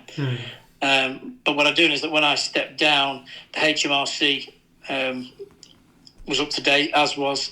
So the players were due a wage on the Wednesday/Thursday. I stepped down on the Friday, and they were a day behind when I left. Right, I see. Listen, you publicly admitted that the club has historically overstretched itself financially. That goes way back, before you even started. With a population of 8,000 people, and you've got a stadium with a capacity of 4,000, it's hard to believe you could ever achieve that kind of attendance, even with a stadium as big as that. Yeah. Is it time that people accepted? We're big believers in that clubs and supporters have to accept that there's a natural level. Well, absolutely. First of all, yes, there is a natural level for each club, which is why I accepted some time ago, and I think a lot of other people, with an understanding position, accepted that the club is not going to be even close to breaking even from purely a footballing perspective. We're getting in 400 or 500 through the door. Our prices are the lowest gate prices in the league. You've got other clubs that are at our level that are selling 2,000-3,000 season tickets, getting 4,000 or 5,000 through the gate, a minimum of 1,500. If we had 1,500 through the gate, we'd have been fine. I think on only 3 or 4 occasions we had anything close to that last season, which was Scarborough, Scunthorpe, I think it was Darlington. So, yes, the club is absolutely punching above its level. Farsley is the second highest placed village team in the entire footballing pyramid. Yeah. And everyone likes that story. Everyone likes the David and Goliath story, the battling against all the odds story. But behind that, it's incredibly difficult to do. Well, we all naturally, supporters and even ambitious chairmen, we want success. We all have our dreams, but it really is up to the custodians such as yourself to be level-headed and realistic. Absolutely, which is why we were putting the pitch in, because we know we can't sustain this. As I said earlier, this isn't sustainable long-term because we aren't a National League North team. So the idea was we put in the academy section, which we've done, to help feed through the first team, so we can bring in, not have a cost implication of bringing players in. Running alongside that was bringing in the commercial director and CEO that we brought in, and running alongside that was bringing the pitch in, which first of all cuts off 90 to 100,000 pounds of outgoing a season because you're not hiring third-party facilities. But it also means there's a significant income, as I mentioned earlier, from the commercial hire of the pitch, but also through the bar and other things. So the short-term stopgap was my wallet. Yeah. And my wallet, the last 4 or 5 years, has kept us going through to the point where we could install the pitch, which would then take over that mantle and that burden of cost to allow the club to operate at this level. So yes, you're absolutely right. We I wasn't running away with the fact that we're punishing by our weight, aren't we great? The reality was I'm well aware that David beat Goliath once. He didn't beat him 5 years in a row like we did. He beat him once. So for us to do that every single season and making the losses that we're making was pushing our luck, which is why the plan was in place from year one, really. But as I mentioned earlier, COVID put it back a couple of times, and then the delays and where we are now. This is the first opportunity in 5 years we had to do this. So that was always the plan. The plan was never to continue to ride our luck and continue to defy the odds every year, because it's not a realistic proposition. And I'm certainly not naive enough to think that it is. I'd like to think that a lot of the fans aren't that naive either. But it does. I've been told a lot of times that I'm killing the club. We should be at this level. And as soon as somebody says to me we should be at this level, straight away I think, okay, well, this is a waste of time conversation, because the reality is that we shouldn't be at this level.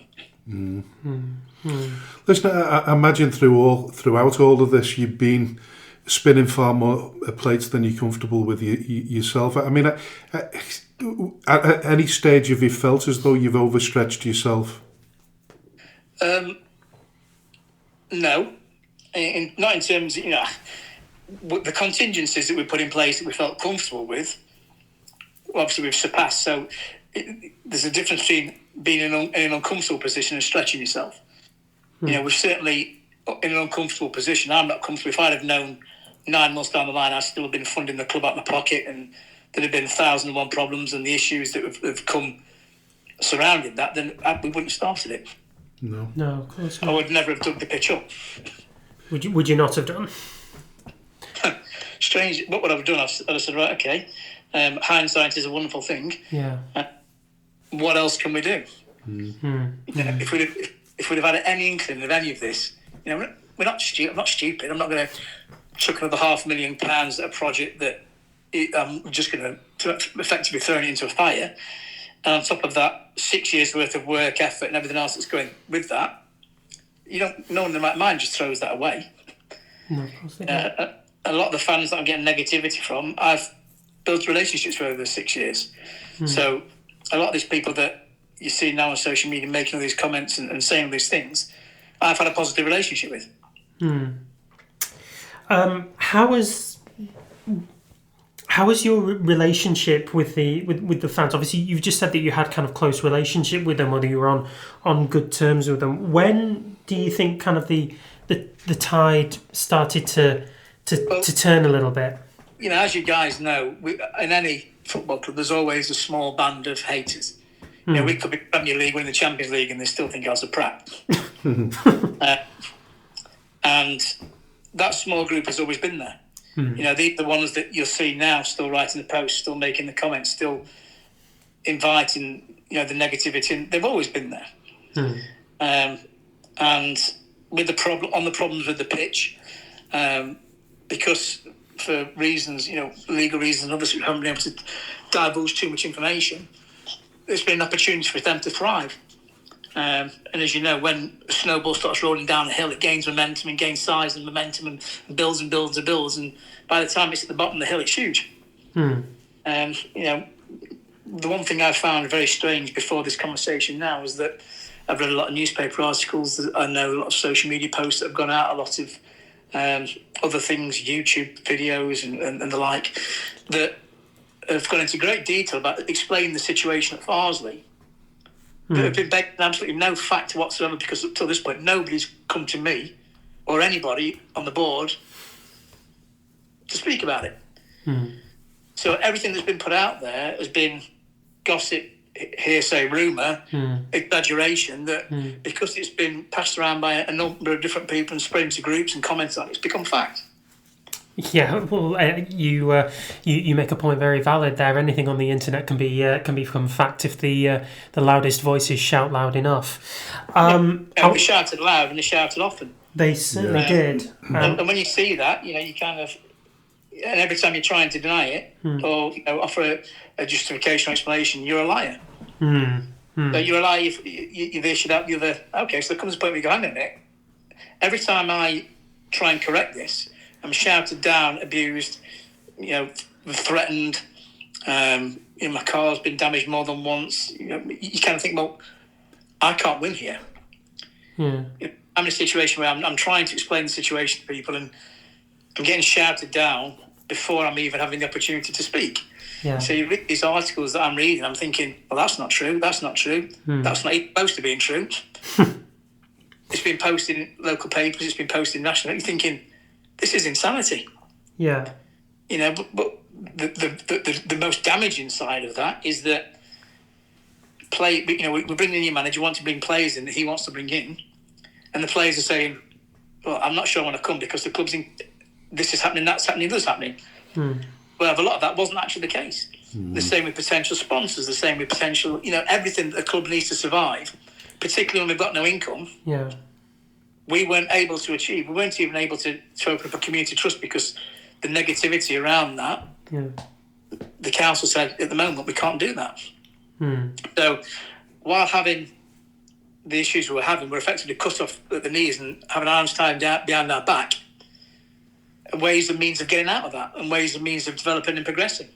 So the only option was for me to keep putting the money in because we had no other route of doing that. Yeah.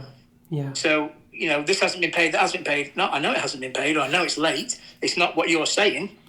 But yes, players have been paid late, but, give me a chance. Give us, at least help us out.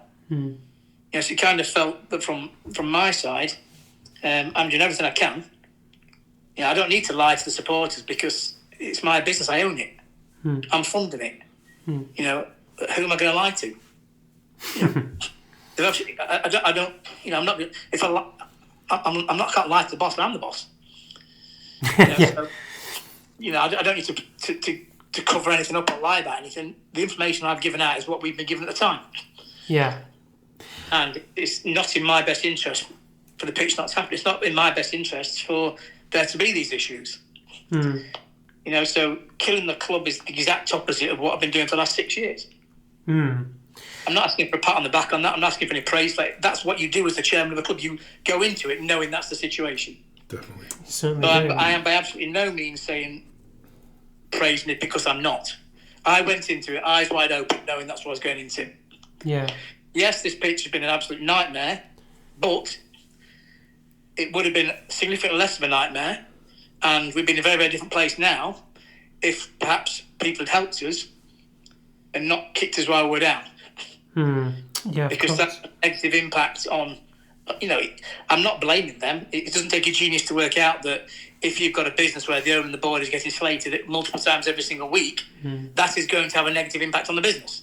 That is not rocket science. That's not me criticising anybody. That's not me saying you've caused this. That's me saying, guys, this is pretty obvious for anybody with half a brain that if there's a lot of negativity directed towards the owner of a business, the business will suffer.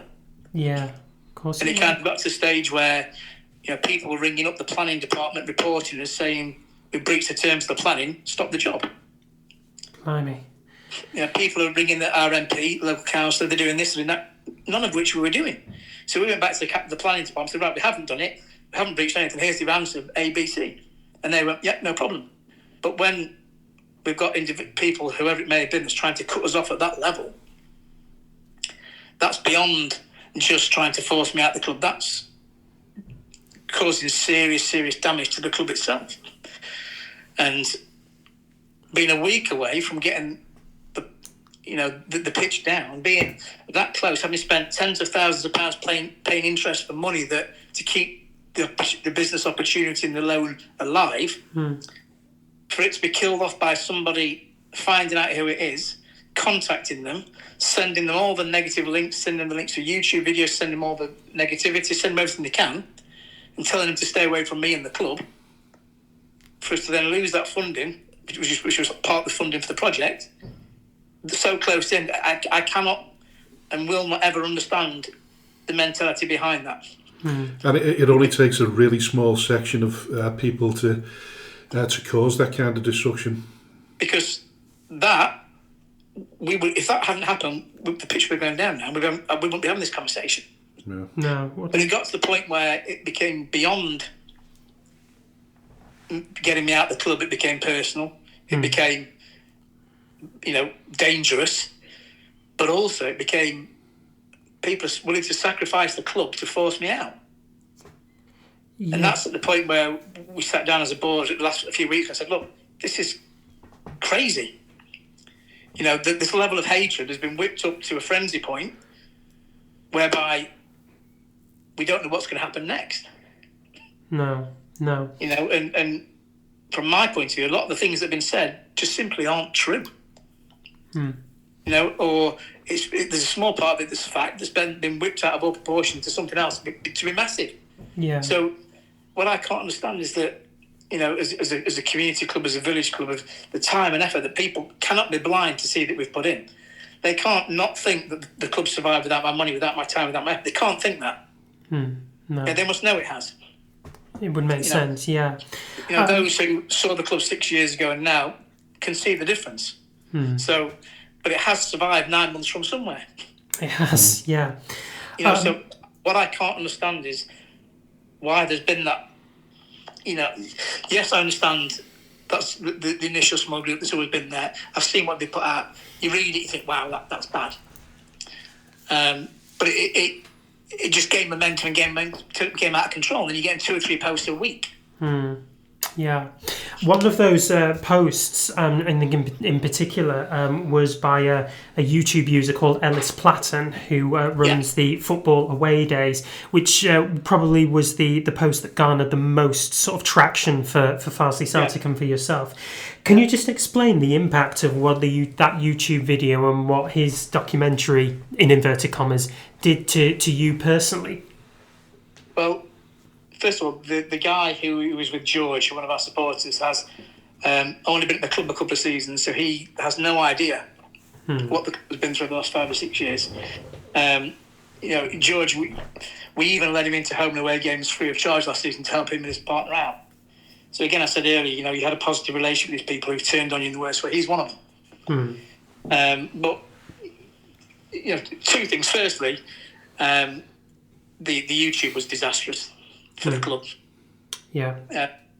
Again, there's no contact with myself. You know, you've got the YouTuber himself saying, "Go, you're killing the club," which is not, again, true at all. But the amount of people it goes out to, it affects opinion. And I understand that YouTubers earn money from the videos they post. I understand that.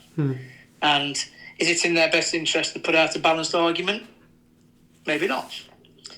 You know, because the more views they get, the better it is for them.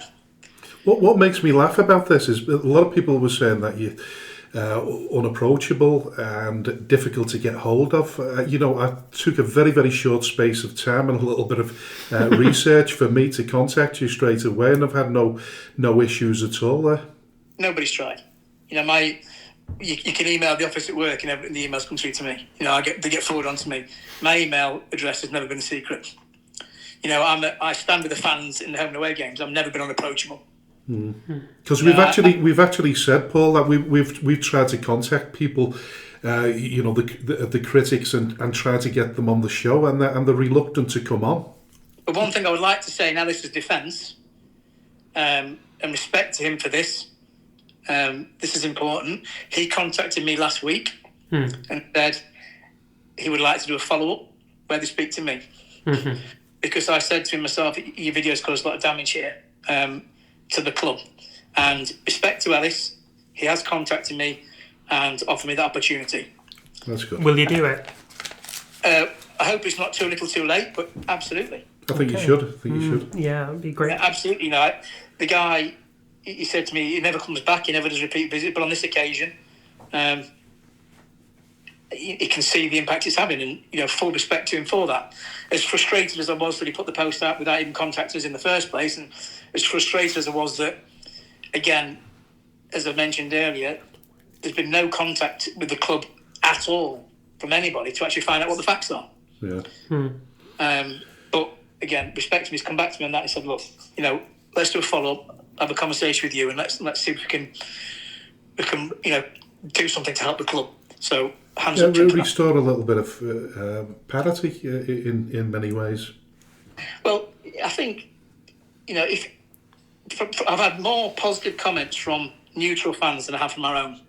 Yeah. And I think if you look at it from a neutral point of view, it's difficult not to see what we've put in over the years. It's difficult not to see that we are David and Goliath. We're a village club. We're the second highest placed village team, as I mentioned, in the whole league footballing structure. Our average gate is the same as 2 or 3 leagues below us. You know, that doesn't happen naturally. We don't stay at this level naturally. No. And anybody that doesn't see that perhaps needs to take a step back and reassess who we are and where we are. Yeah, listen. You'll always find that the critics have got a platform. That the people that support it, the unfortunate side, the flip side to it is the people that actually support you don't spend as much time on social media as the critics. It's always been the way, hasn't it? No, they don't. And you know, I think there are still fans. Don't get me wrong. There are still fans out there, Farsley fans that I do have a relationship with, that have said, look, you know, this is insane. This is crazy. They'll still get messages from. I understand the fans' frustration at being away from home, 100%, of course I do. Yeah. But I think the frustration is that they don't understand that we share in that frustration and that we are doing everything we can financially, operationally, to rectify that. We do not want to be playing at Buxton. You know, it's miles away for everybody, including us. The financial implications at Buxton are a killer. Yeah. Yeah, they will be. You know, we do not want to be away from home. If we had known for 1 minute we would even be close to the situation, we would not have started it. I think anybody with a brain cell could understand that, by the way. But you know, I've heard all sorts of rumours like we sold the topsoil. Yeah. We did not sell the topsoil. If anybody had seen our pitch was bad. Yeah. It's been bad for a number of years. Oh, I know. I've been there. Yeah, it's bad. Yeah. So when we use the term topsoil, only a small percentage of that was actually soil. Yeah. You know, there was sand, there was stone. It was awful. And that was one of the reasons we changed it. So it's certainly nothing, you know, the suggestion that I've been trying to run the club into the ground makes no sense. No. You don't run a club into the ground after 6 years of owning it. Yeah. No. You don't put in tens of thousands of pounds a week to keep it going to run it into the ground. Yeah. You know, it makes absolutely no logical sense whatsoever. It doesn't. Listen, a few sort of quick questions before we sort of round it up a little bit. But what's your relationship now like with the 4 remaining directors now that have took over control of the football side of things?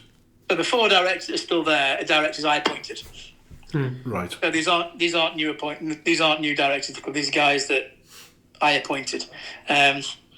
My stepping down and stepping away was based on them confirming to me that they've got a finance plan in place. And they also confirmed they've got a plan for the pitch in place.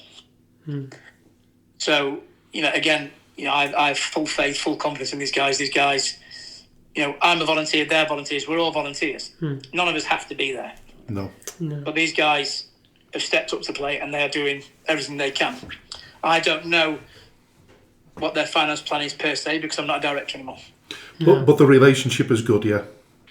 Yeah, absolutely. You know, Josh Greaves, I've worked with him 6 years. The guy has been there 20 years. I've got every faith in him. You know, I've not fallen out with anyone on the board. I have no reason to. No. You know, the things that have happened haven't been as a result of negligence or as a result of any wrongdoing or as a result of anybody trying to do the club over. It's just literally been one thing after another, after another, after another. If any of us could have foreseen, we wouldn't be here. Yeah. Are you still going to put money into the? Have you got any intentions of putting any more money into the club at all? At the moment, the board of directors have said, you know, we've got a finance plan in place. We don't want or need the money. Need your money. So that's the agreement I've got in place. And obviously, there's hundreds of thousands of pounds worth of my money in that business as it is. So it's a huge risk for me to hand control over that business to somebody else anyway. So the plans to put a synthetic pitch in, that they certainly at this moment postponed at least for now. Yeah, the planning permission's in place. Yeah. You know, so you know the conversation we've had is, you know, I've stepped back and said, look, guys, we're not going to discuss anything. We won't talk about anything. You do what you need to do. You deal with the situation we're at. You know, you've got your plans in place. You've told me you've got a strategy going forward, and they've asked me to have faith in them and trust them. So I've done that. Now, on the side of the land, obviously you still own that, but there's some speculation among supporters, in inverted commas, that you've mortgaged that. Is that correct, or can you tell us something about that? No. So the value of the land is a red book value of in excess of 1.5 million. Right. The money that was taken out, so it was 2 or 3 years ago now, and it's for huge, significantly less than 20% of the value of the site. There's absolutely no issues with that whatsoever. I assume a lot of that money that was brought into the club was to improve the structures of the buildings and what have you, or replace them as well. So that was brought in, as I say, a couple of years ago now. So I was at the time a stay-away owner. So I had other businesses abroad, and I wasn't particularly, COVID was there at the time, and I wasn't overly involved on a day-to-day basis. And things weren't done properly, things weren't handled properly, and I wasn't necessarily kept in the full loop. So there were issues relating to the site and a lot of other things that needed immediate action. So that's why we did that at the time. Okay. Right, I'm with you there. Listen, there is a human angle to this, of course, because you have been subjected to an awful lot of criticism, and it's obviously, you've had vile abuse and threats, which has culminated in you stepping down as the chairman. It's had a huge impact on your health. How are you feeling? How are you doing right now? Well, I bought the club when I was 39. Yeah. I think I was the youngest owner in the league. I think I probably still am. And over the last few weeks, the last few months, the threats have become quite significant. Damage to my vehicle, threats to me personally, and generally, I've always been pretty healthy. And then over the last couple of months, I started having a couple of heart-related issues that at my age I really shouldn't be having. And the doctor said that was down to stress. Whether it be the stress of the situation or the stress of the threats and everything else on top of that, or whether it be as a result of all of that together. You can only be strong and you can only fight it for so long. So yes, it has had an impact. I'm not going to sit here and say it hasn't, as much as I don't read the social media, I don't care what people say about me, I really don't care. There's still the added pressure of the finance, there's still the added pressure of keeping the club going, there's still the added pressure of, for me, when you've owned a business for 6 or 7 years and you've been on it every single day, day in, day out for that period of time, you can't help but love that business and do everything you can to make it a success. Yeah. So, seeing the business struggle hurts. Yeah. I can imagine. And I can only put in the money I've got, and I can only put in the time I've got. Yeah. And just the club is effectively, it was run on 2 or 3 people, volunteers, me being one of them. Yeah. Running a club of that size, at that level, on 2 or 3 people, it's not enough. No, it's not. Talk about as not being a National League North side because of the finances. Operationally, it's a struggle because the finances dictate who you can employ. If you can't employ people, it's run by volunteers. If it's run by volunteers, you don't have the accountability and responsibility you do of employees. No. So, as I alluded to previously, historically it hadn't been run properly. So I had to come back and run most of it myself with the help of Josh Greaves as the vice chairman and the other guys dipping in and out. Now, running 2 businesses, one of which isn't in the UK, and running the club full-time, financing the club full-time, it's a 24/7 job, as you guys probably know. Yeah. Listen, I go to bed thinking about the club, get up in the middle of the night thinking about the football club all the time, and people don't see that. No, when you're having sleepless nights thinking, shit, I've got to find 25 grand this week. Yeah. Listen, our financial issues are not as significant as yours, but listen, what do you say to those critics that obviously, they come up with stuff saying that the abuse and the threats never happened? They've obviously not been there to witness it. I mean, I think one person turned around and said that the police are not aware of any threats that have been made yet. I would have thought there's data protection that protects them or you from the police revealing whether you've approached them or not. Well, first of all, these people, it's easy to sit at home behind a keyboard and pump anything out. Yeah. 90% of the people that are saying stuff, if the amount of people that have made negative comments about me actually turned up to a game, we wouldn't be in this situation. Yeah. There's that many armchair keyboard warriors that jump on the bandwagon that have never met me, never spoke to me, have already judged me and decided on what they've seen on social media. So for someone to sit there and say these things haven't happened is no surprise. As I said to you before, whatever I say or do, I'll be called a liar. Yeah. Because damned if you do. Because it gets likes. Oh, there's a bandwagon here, I'm going to jump on this. Yeah, I'll have my fame for 5 minutes. I'll get a load of likes. I'll get a load of people following me. I'll get a load of... That's not a dig at these people. That's human nature. You see an opportunity to say something, whether it's true or not, is irrelevant. Yeah. It gives them a voice. It gives them the opportunity to start talking to people on social media. It gives them the opportunity to get a few likes, and some people that's important. Yeah, it is. But I'm not going to sit here and criticise any of them the way they have me. I'm not going to sit here and blame them the way they have me. No. Because they've not walked in my shoes. They have no idea. Yeah. What it's like. And what they've got what they wanted. Yeah. But what they have to sorry, we're going to have to wrap up shortly, but some quick sort of fire questions. I know you've stepped down, the club's getting running new hands now, but people will still ask if you've got any say in the running of the club whatsoever. No. So there's two businesses. The operating company, there's the club holding company that owns the land. I'm no longer a director in the operating company that is the club. Right. Is the club up for sale? Is the ground up for sale? Again, so what you've seen, I've had many offers for the club, sell it. I can categorically tell you now, I've not had one person in 6 years say to me, Paul, here's my proof of funds. Paul, here's my source of funds. Let's talk about buying the club. Not one. So while it's easy to sit there and say, sell the club, you've had offers for the club, again, totally untrue. No one has ever offered to buy the club. But I think the supporters always believe that there's a magic wand somewhere, don't they? And but then you look at it, they're like, okay, the land, the pitch, etc., is worth about £1.5 million. Yeah. The business is losing 6 figures a year. Okay? On top of that, if you're brave enough to spend that sort of money to enter that sort of environment where you can lose more money and have to invest to keep the business as it is, having seen what's happened to me, how an attractive proposition is that for somebody new to come in? Oh, you put it off. Knowing that while it's good, you're all right, but the second they turn on you, that's it. Your health, your safety's at risk, your property's at risk, your character's at risk. And that's the situation. They wanted me gone, they've got that. But unfortunately, I was the only person with any experience of running a club, and I was the person funding it. So now they've got what they wanted.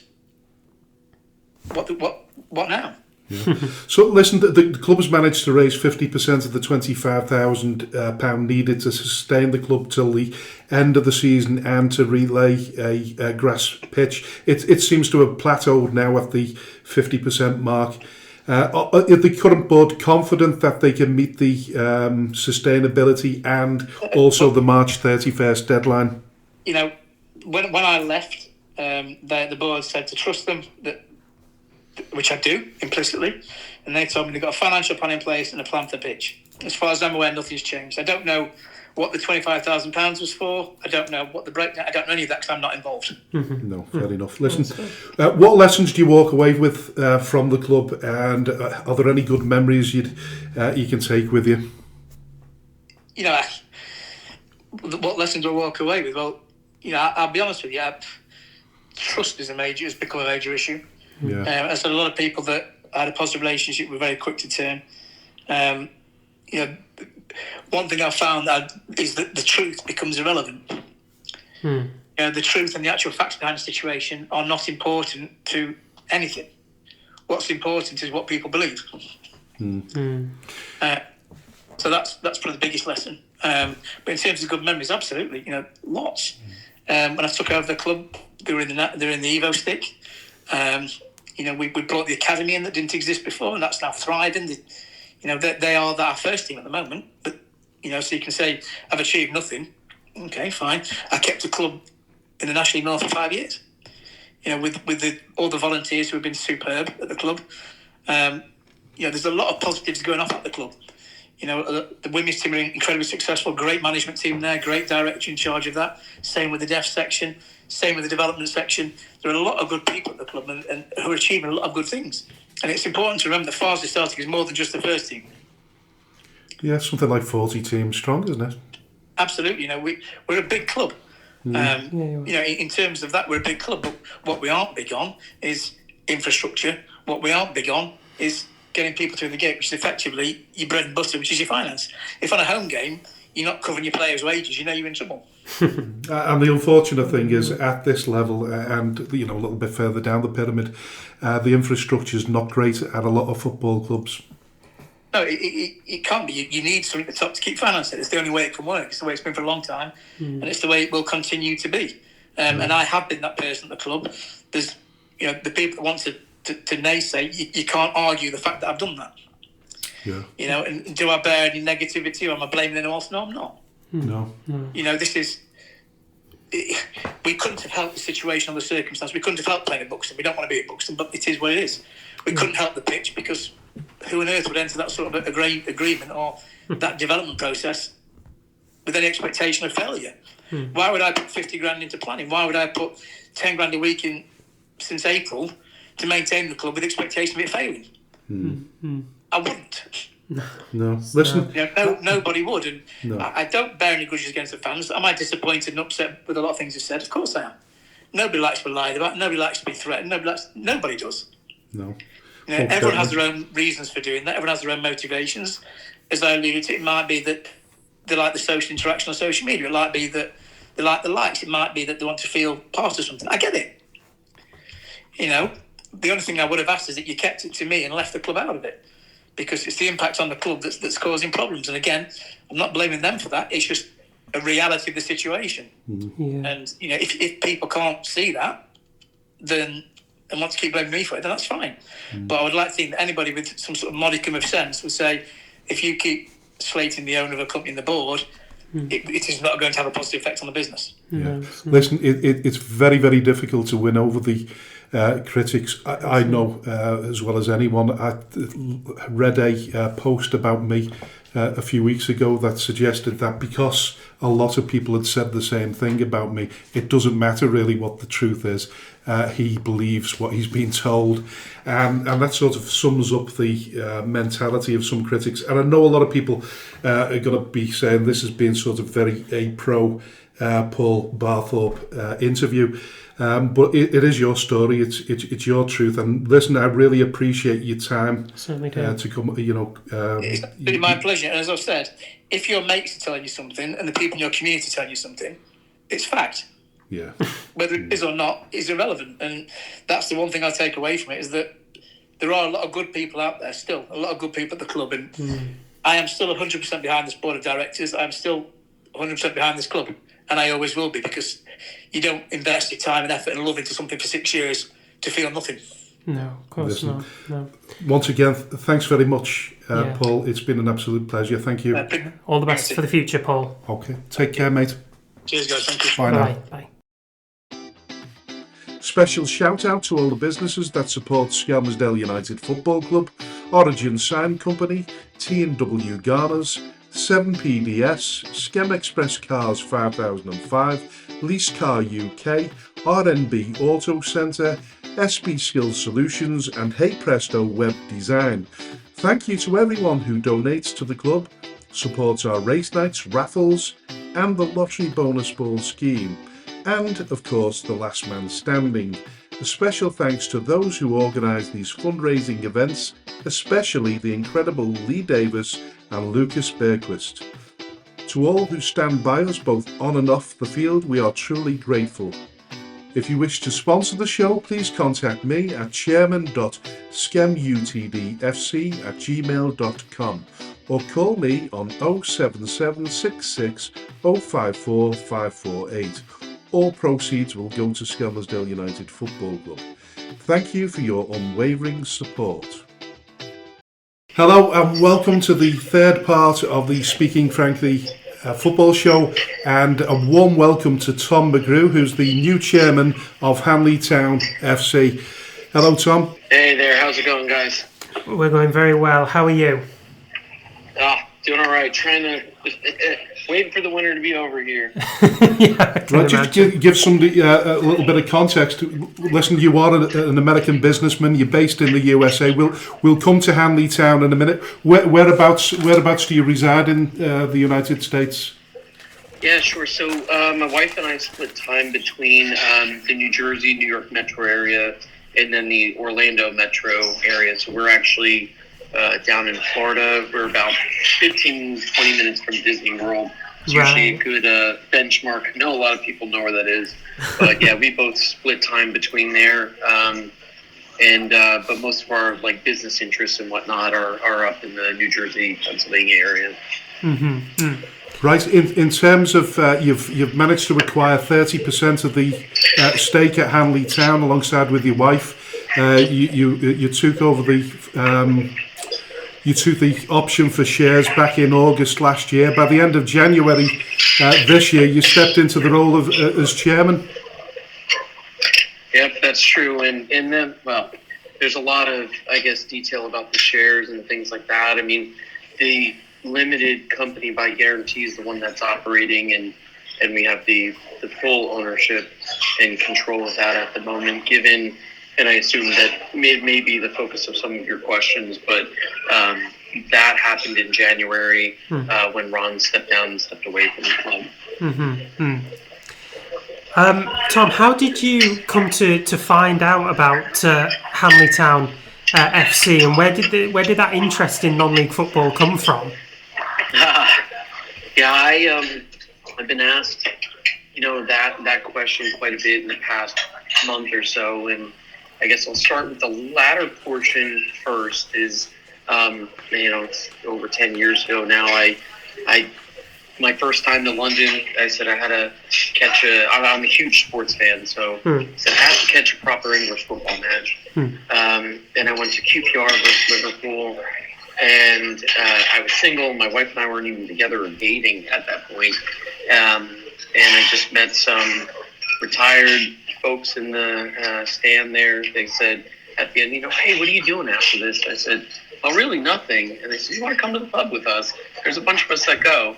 And I still keep in touch with them to this day. I actually, when I was over in January, met up with them for lunch. So that kind of ignited the love over English football. And then the more I just learned about it, and you hear some of the Rex and stuff as well, that kind of got me more into the non-league side of English football. And then I really just found a huge love for it. The more I learned about it, the more that I learned about how integral it is to all the communities that the clubs are.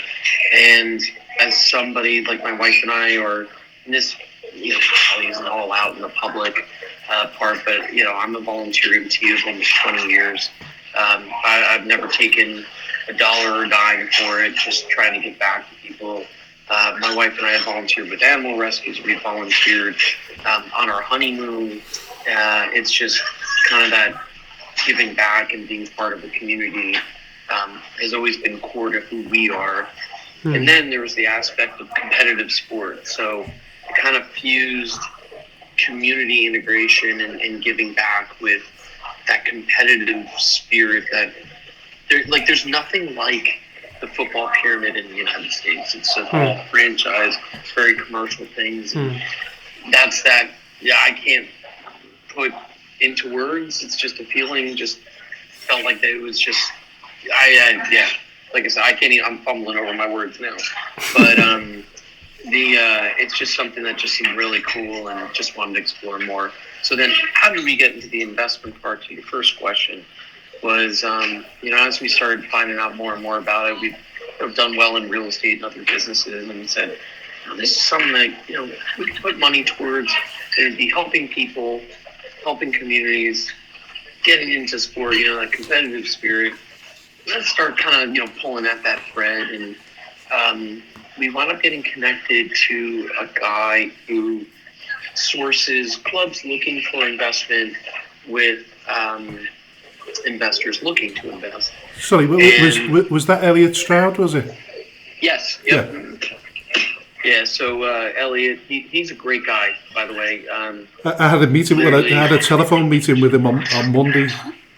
Oh yeah. No, he's great. Yeah. I mean, he's really a just a good person. So we looked at 3 different clubs: one south of London, Hamley Town, and then one in sort of the Leeds, Doncaster area out that way. And just, I know we don't have a ton of time, so to keep it short, basically through different discussions, it seemed like this would be a good fit based on, our backgrounds and really what the club needed. And that's how we got involved last summer. And now we're fully involved. No, you're all the way in. Well, listen, after speaking to Elliot Stroud, I learned that there's more than 3,500 potential investors worldwide who are eager to engage with English football. It's clear that success stories like the Wrexham under Ryan Reynolds and Rob McElhenney have inspired many. Some observers have drawn parallels between your takeover and theirs, albeit on a much smaller scale. Given this wave of interest, what advice would you offer to clubs vying for investment opportunities for people similar to yourself? Yeah, I think there's 2 things that I would say. Is one, if you're getting into it, understand that you're not going to, or at least at this level, you're looking at community assets. You're looking at helping people. You're not. Like, it's not really a profit-making endeavor that you're going to get a bunch of dividends or something like, how Manchester United, is set up. I've not seen it that way. Usually, most non-league clubs, they wind up investing any profits right back into the club. I think the second thing, and again, I suspect this might be, it's for further questions, you really need to do due diligence, a lot of it. Make sure you know what you're getting into, because we didn't completely know what we were getting into. And like I said, it's probably a longer story, what I call a 2-pint story. You have to, you need 2 pints to get through the whole thing.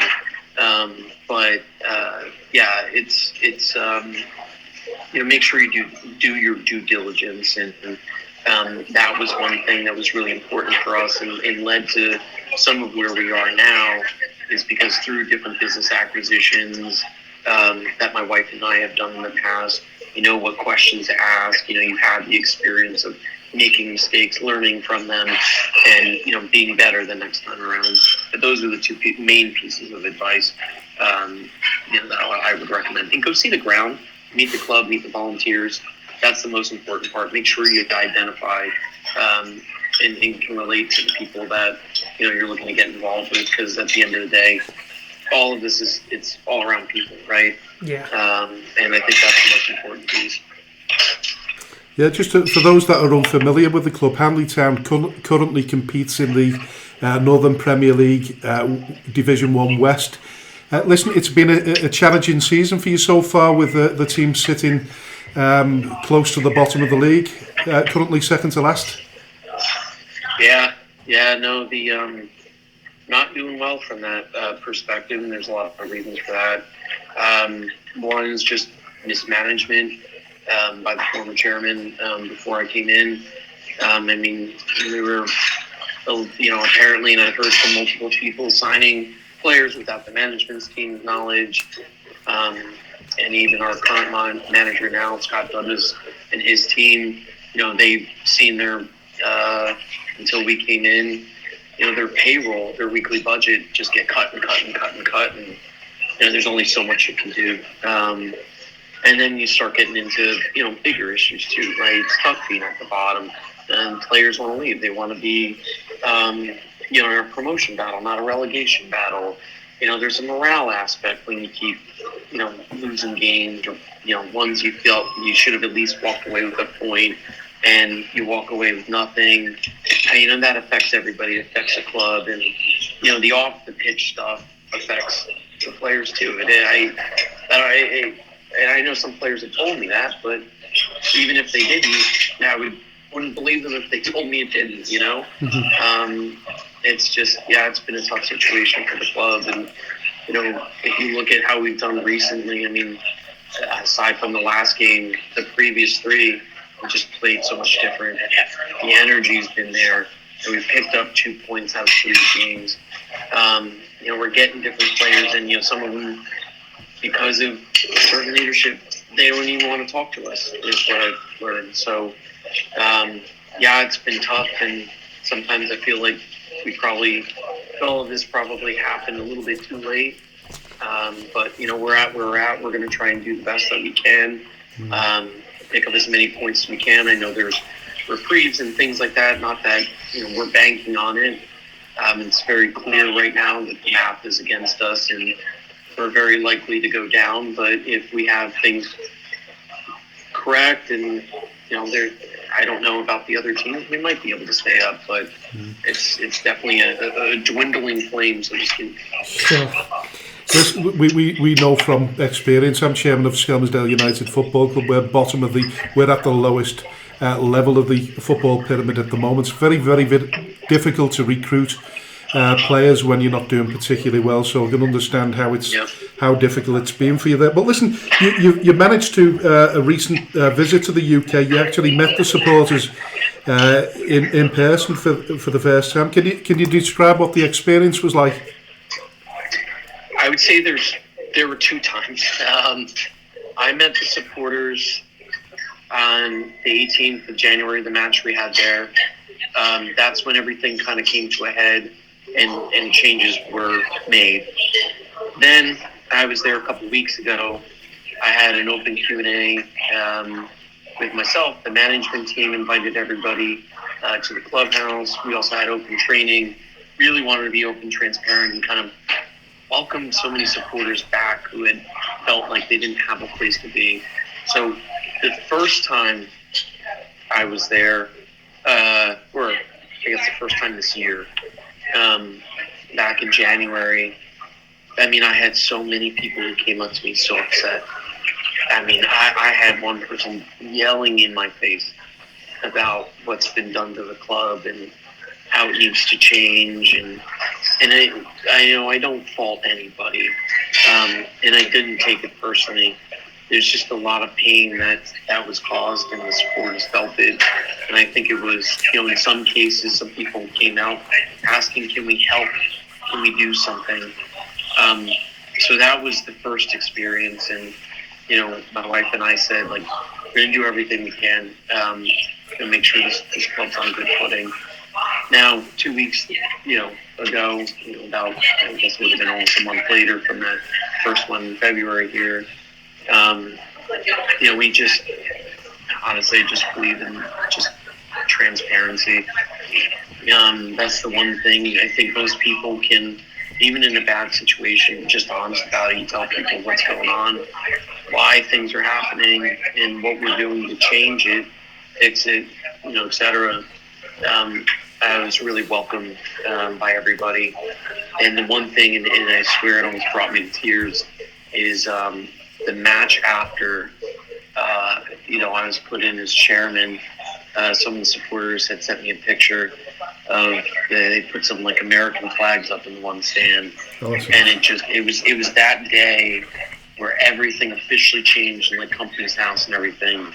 And this week of turmoil from the 18th of January till that announcement was made right before that Friday night game, it seemed like it just all kind of came to that head. And I was just really emotional, and I can't thank the supporters enough for that. That meant a lot to me, to my family, and we're here for them. And I think that energy has just kept the momentum going forward to this point. I imagine so. Tom, you talked about mismanagement being operated by the previous owner. Are you able to expand any more on that? I probably have to be careful with the level of depth that I get in. Of course. It's not because I wouldn't say things, or whatever, don't want to be transparent. I just need to understand that, there might be legal or other ramifications there. So with that caveat, in terms of mismanagement, I mean, it seemed to be a wide rumor, one that I didn't know about. And this is where I say do your due diligence. We were left with almost no money. I mean, in terms of mismanagement, there was gross financial mismanagement. We've uncovered accounting irregularities that we're working to fix, and significant amounts of unpaid bills. When you see someone taking vacations and trips and getting significant dental work done, on a contribution we made earlier in the season, and then all that stuff kind of kicked off, you say, like, what's going on here? And so my wife and I have had to inject in the order of tens of thousands to kind of get the club on stable footing, just to make sure that everybody has a club to come to on Saturday. And that's a very, very, very real thing. That's not something I take lightly, and honestly makes me pretty angry what was done, because a lot of people were just betrayed, myself included. And that's where the mismanagement was done, really just more selfishly, and at the expense of the club, the youth program, the volunteers, everything. Sure. Sorry, we're getting a lot of feedback in the background there. I'm sorry, it's probably the airport. Is there anything that you didn't hear that you want me to kind of touch on again? No, I think we just about got that bit before the. Yeah.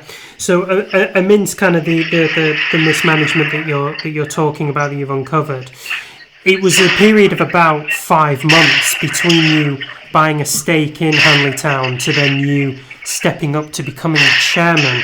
Did you feel kind of rushed into being the chair, or did it feel like quite a natural ascension into taking over the role? A little bit of both. Okay. It was more of a rush of, like, not being prepared right in that moment. Like, it came up very quickly. In terms of, leadership, I think I'm more of a natural fit in that regard. I've led, large teams in my career. I've led businesses and things like that. It does not, I don't shy away from that. It's not something that makes me uncomfortable. But I think the speed at which that happened, and I think the piece of it was we were kind of kept at arm's length.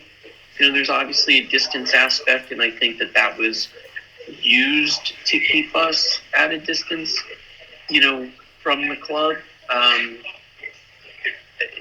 a non-physical basis. And the other thing was that we didn't immediately inject all funds in the beginning. That announcement was more when we had come to terms. There was an initial upfront fee. And then, again, going back to the first question, the due diligence aspect was something I said, hey, we need to get into the financials. We need to understand these things.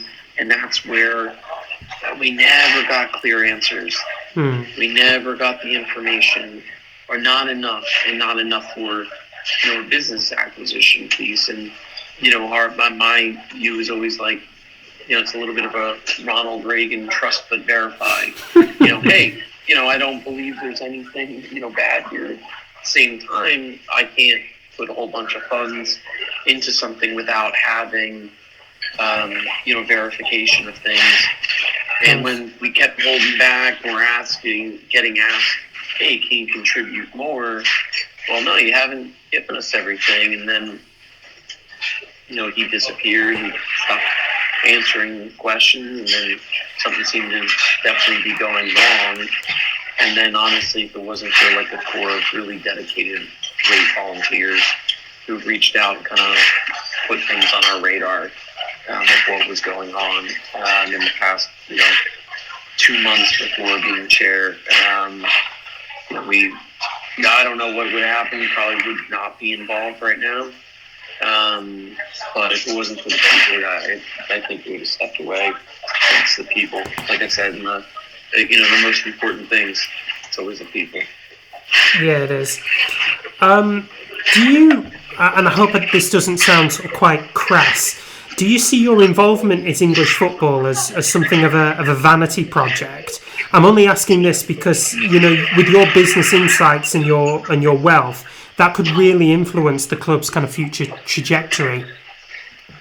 Yeah, no, I don't believe it to be a vanity project. I think if you talk to anybody involved with the club, you'll see and you'll hear that it's not that. I'm so hands-on, so involved that I don't think you classify it as a vanity project. And you know, I certainly don't have anywhere near the wealth of you know, like a Ryan Reynolds or anything like that. You know, I think my wife and I have, you know, done well. Sure, you know, we're not endlessly able to subsidize a club or anything like that. I think it's, you know, our business acumen, and you know, I've had business education and things like that at very good institutions in the United States, some of the top in the U.S. For business.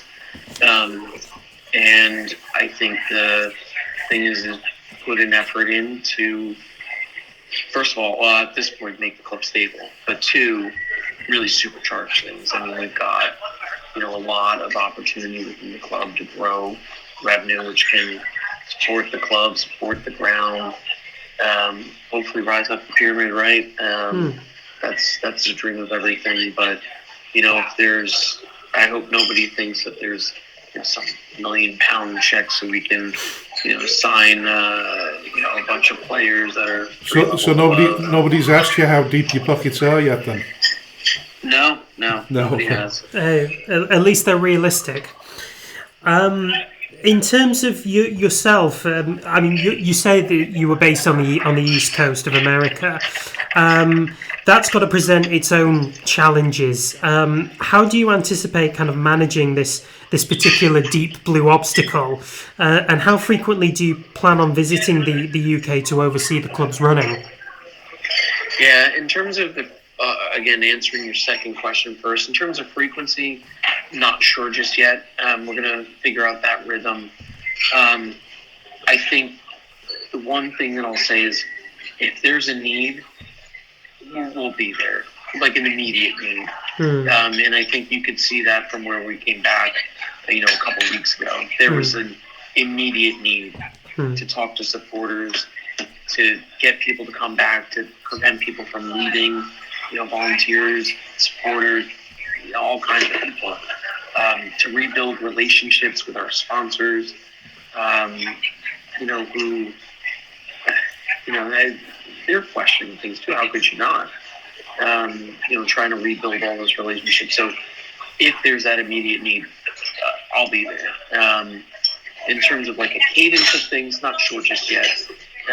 We should be back at least once before the end of the season. I know the season's not got much left to it, you know, only a couple months here, but at least once there. I would hope, my goal would be at least every other month, you know, at a minimum. But in terms of the first question, you know, how do you do it? It's a team. And I think that was the biggest problem before, is the club's administration just hung on one person. And that one person wanted to do everything, be everything, control everything. But if you don't leverage the power of a team and the volunteers, I mean, there's people who've been involved with this club as long as I've been alive. And that's not a joke, it's serious. You know, somebody told me, I started playing football for Hanley Town in, you know, 1988. I was like, oh gosh. I was born that year. So, you know, you see things like that, and I think it's, one, there's a very tactical aspect of it. We're going to have a representative in UK from the club. You know, our secretary, treasurer, of course, are representatives of the club as it is in just the roles that they occupy. But there's that, you know, very concrete logistical piece that will be done. And then there's the other part of, you know, just leveraging a team. You know, my job is to break down barriers, get things done for people. And so long as I can do that, and then also complement that with physical presence, you know, I've seen what we've been able to do in just like 4 short weeks. 5, at this point. I don't see any reason why that can't continue with the right people in place. No, of course. In terms of your kind of short and long-term aspirations for Hanley Town, now you've mentioned yourself that you've not got $1 million check in your back pocket, and that's entirely plausible. But do you feel like between your business acumen and your financial resources, you're able to elevate Hanley Town within the football pyramid? Is that the goal? Oh, 100%. Yeah, no, 100%. I mean, in the short term, first if we get relegated, which at this point I think, is a very real thing. I mean, I'm an optimist, but also a realist, and the math and other things there are not good for us. So assuming we do go down, the first thing in the short term is get back up. One of the other things that I'm doing is putting together like a long-term vision strategy, long-term operating plan for the ground, because we need to improve the facilities. Because those things go hand in hand with going up the pyramid. Sure. You have to meet ground grading requirements, and right now, we've got not many to meet step 4, but I would love to hit the National League North. That would be a goal, a long-term goal, but one where I think it's realistic. I think if we have the right things in place, it's possible. I could be wrong. Time will tell, but that's a goal. That's the vision that I'd love. And then in between that, assuming we're in Division 1 of the Northern Prem, we go down, go right back up. That's the operating piece I'll go with now. Is we're going to need that stabilization here. Then I can hope that somewhere in between there, that midterm, we get to the Northern Premier League, the Premier Division, compete then for promotion. I know it's tough, but I think the biggest thing is that I'd like to do is present more non-league to the U.S. I mean, the U.S. has a huge consumer base that almost has unlimited ability to consume, and that's a whole economics thing that I know enough about, but not enough to write textbooks or anything. But I think there's an advantage there. And Americans love sports. They love English football for sure. I mean, we've seen all that popularity. And then I think a lot of stuff that Wrexham has made Americans start to look at lower leagues of English football. I think that's why you are seeing a lot more investment in, especially from the U.S., into the lower divisions of English football. I don't know if there's much at National League and below, maybe at National League North-South. But below that, I don't know how much there is. I haven't seen anything on it. But I think you market, and that's where my background comes from, is on the marketing piece. You get the right sponsors, and you hopefully start getting a following. You get gate receipts. Can we do streaming of matches? Can you get a bit of a subscription there? I mean, one of the things we got to start selling replica kits. We have to sell bobble hats and pin badges. I mean, you don't even have pin badges. I mean, if you're a ground hopper and you go to a ground that doesn't have pin badges, what the heck? That's crazy. So, there's some basics that we need to do that can support the club. We need to start leveraging the Football Foundation for, funding for facilities on things.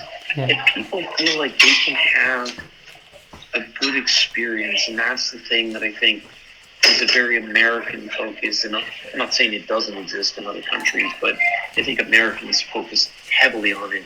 It's like fan experience.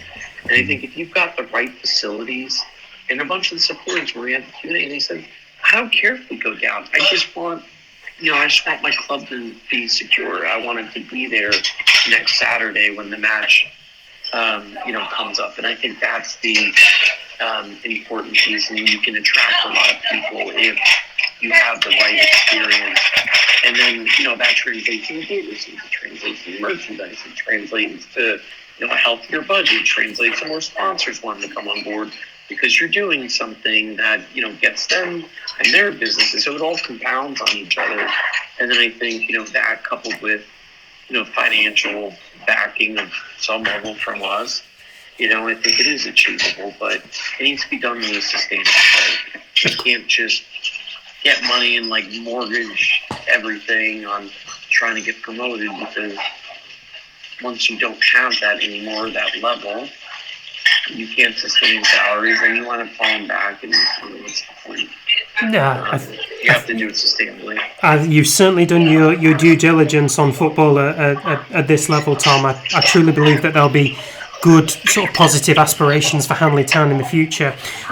We've had one final question come in from one of your fans, and it is, why does it seem Hanley can't get the best out of players who leave and then flourish at a new club? Yeah, so that's tough, right? I think it goes into, part of this is probably I'm not the best person to ask, because I'm not a manager on the pitch. I think the other things that goes into what we were talking about earlier, and some of the points we touched on, if you're just dropping points every single week, if I were a player, right, and I've played in different sports, I've never really been good at many of them, but the thing that I would think is what's the point? What's the point? We just keep dropping games. What's the point? Let me see if I can go somewhere else where, again, you don't want to be fighting the relegation battle. You want to be fighting the promotion battle. Of course. And what I say is not any reflection on any player that, they've all given up or anything. Because I don't believe that. But if you were to tell me that dropping a bunch of matches in a row doesn't affect how you perform on a pitch, I wouldn't believe that either, right? And how many times? The other thing is teams have to be a good fit for you too. And I think then there's that X factor of there's culture, and I don't think we've had great culture up until now. I'm not trying to blow up my own head or anything like that, but I think the culture around the club has changed because somebody's not there. And I think, you see the energy from players. 2 weeks ago, we just had a bunch of our juniors players, from our under 18s, come out and get a debut on the pitch. That game had so much energy. I know we only got a point, but that had a lot of energy. And I think there's, players have skill sets and things like that, but there's a off the pitch, emotional motivation, character piece to it too.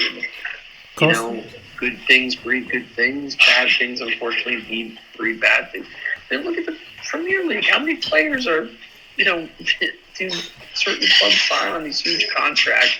They're a complete flop. They don't do well. They move to another club and they start doing well again. I think some of it's just, that's the nature of the sport too. It's just how it is. No, I think you're very correct there. Listen, Tom, thank you very, very much for coming on the show. We really appreciate it, and we wish you all the best with Hanley Town, both for the rest of this season and for the future. Good luck, Tom. All the very best, Tom. Thank you so much.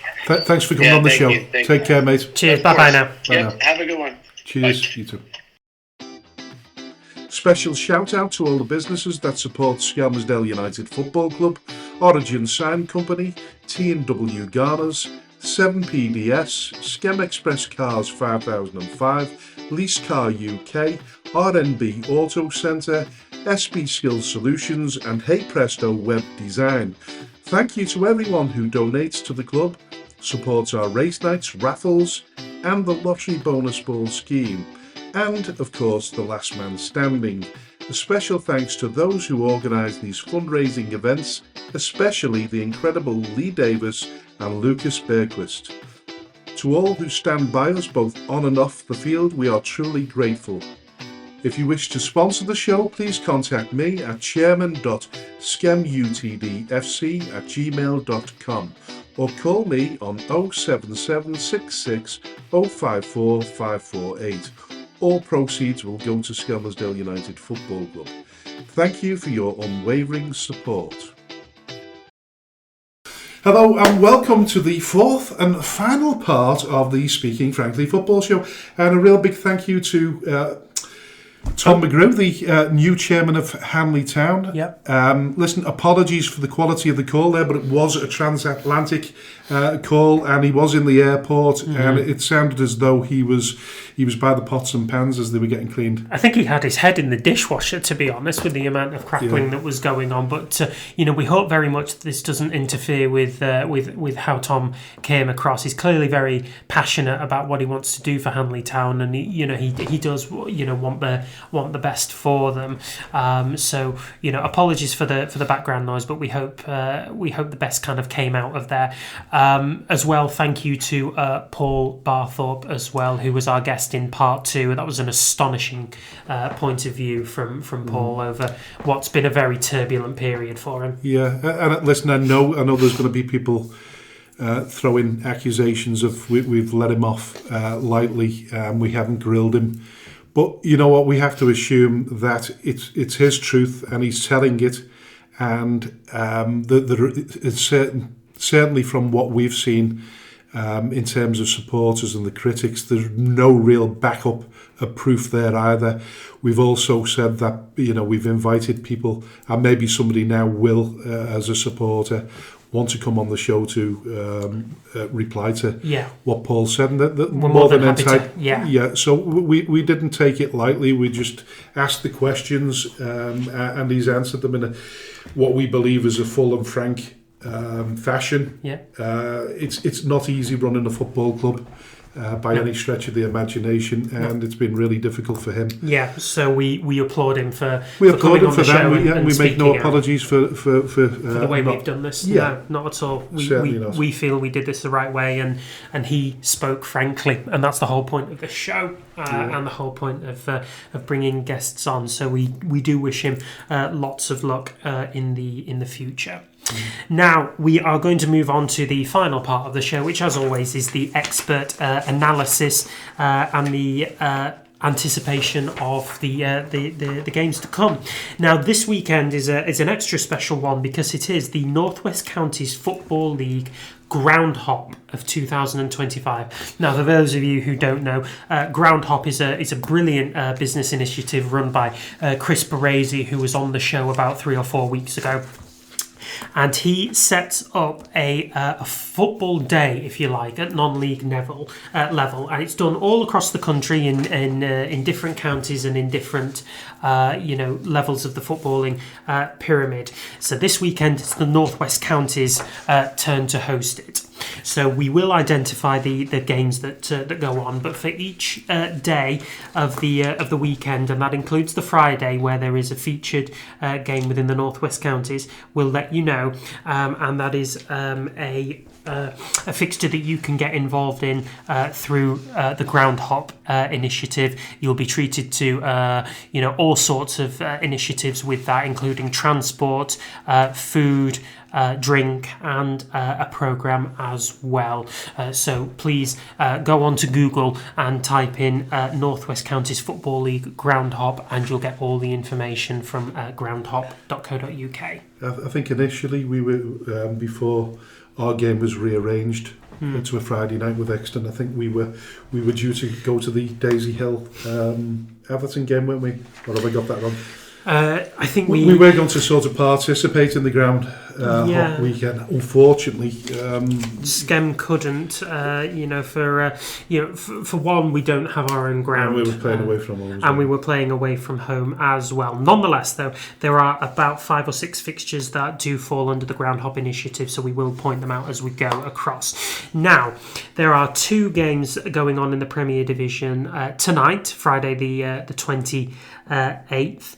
And they feature teams within the top 5. So we'll start with Chadderton against Earlham, played at the Avro Stadium. Now, given Chadderton's recent dipsy-doughy in form, and even with Earlham's loss against Burscough, I'd still want to say an away win here for Earlham. What do you think? I think I always say it's got the hallmarks of a draw. So I'm gonna go for a draw on that one. You're going to say a draw there. Yeah. And then the other fixture in the Premier Division is at the Harry Williams Stadium, where Ramsbottom United take on FC St Helens. That's where we were going. That's it. That was it. Yeah, we were going to go to Ramsbottom, weren't we? Yeah, well, we definitely were. I can remember that one. We'll go see Ramsbottom before the end of the season. Yeah, definitely. Yeah, but Ramsbottom, FC St Helens, topsy-turvy form FC.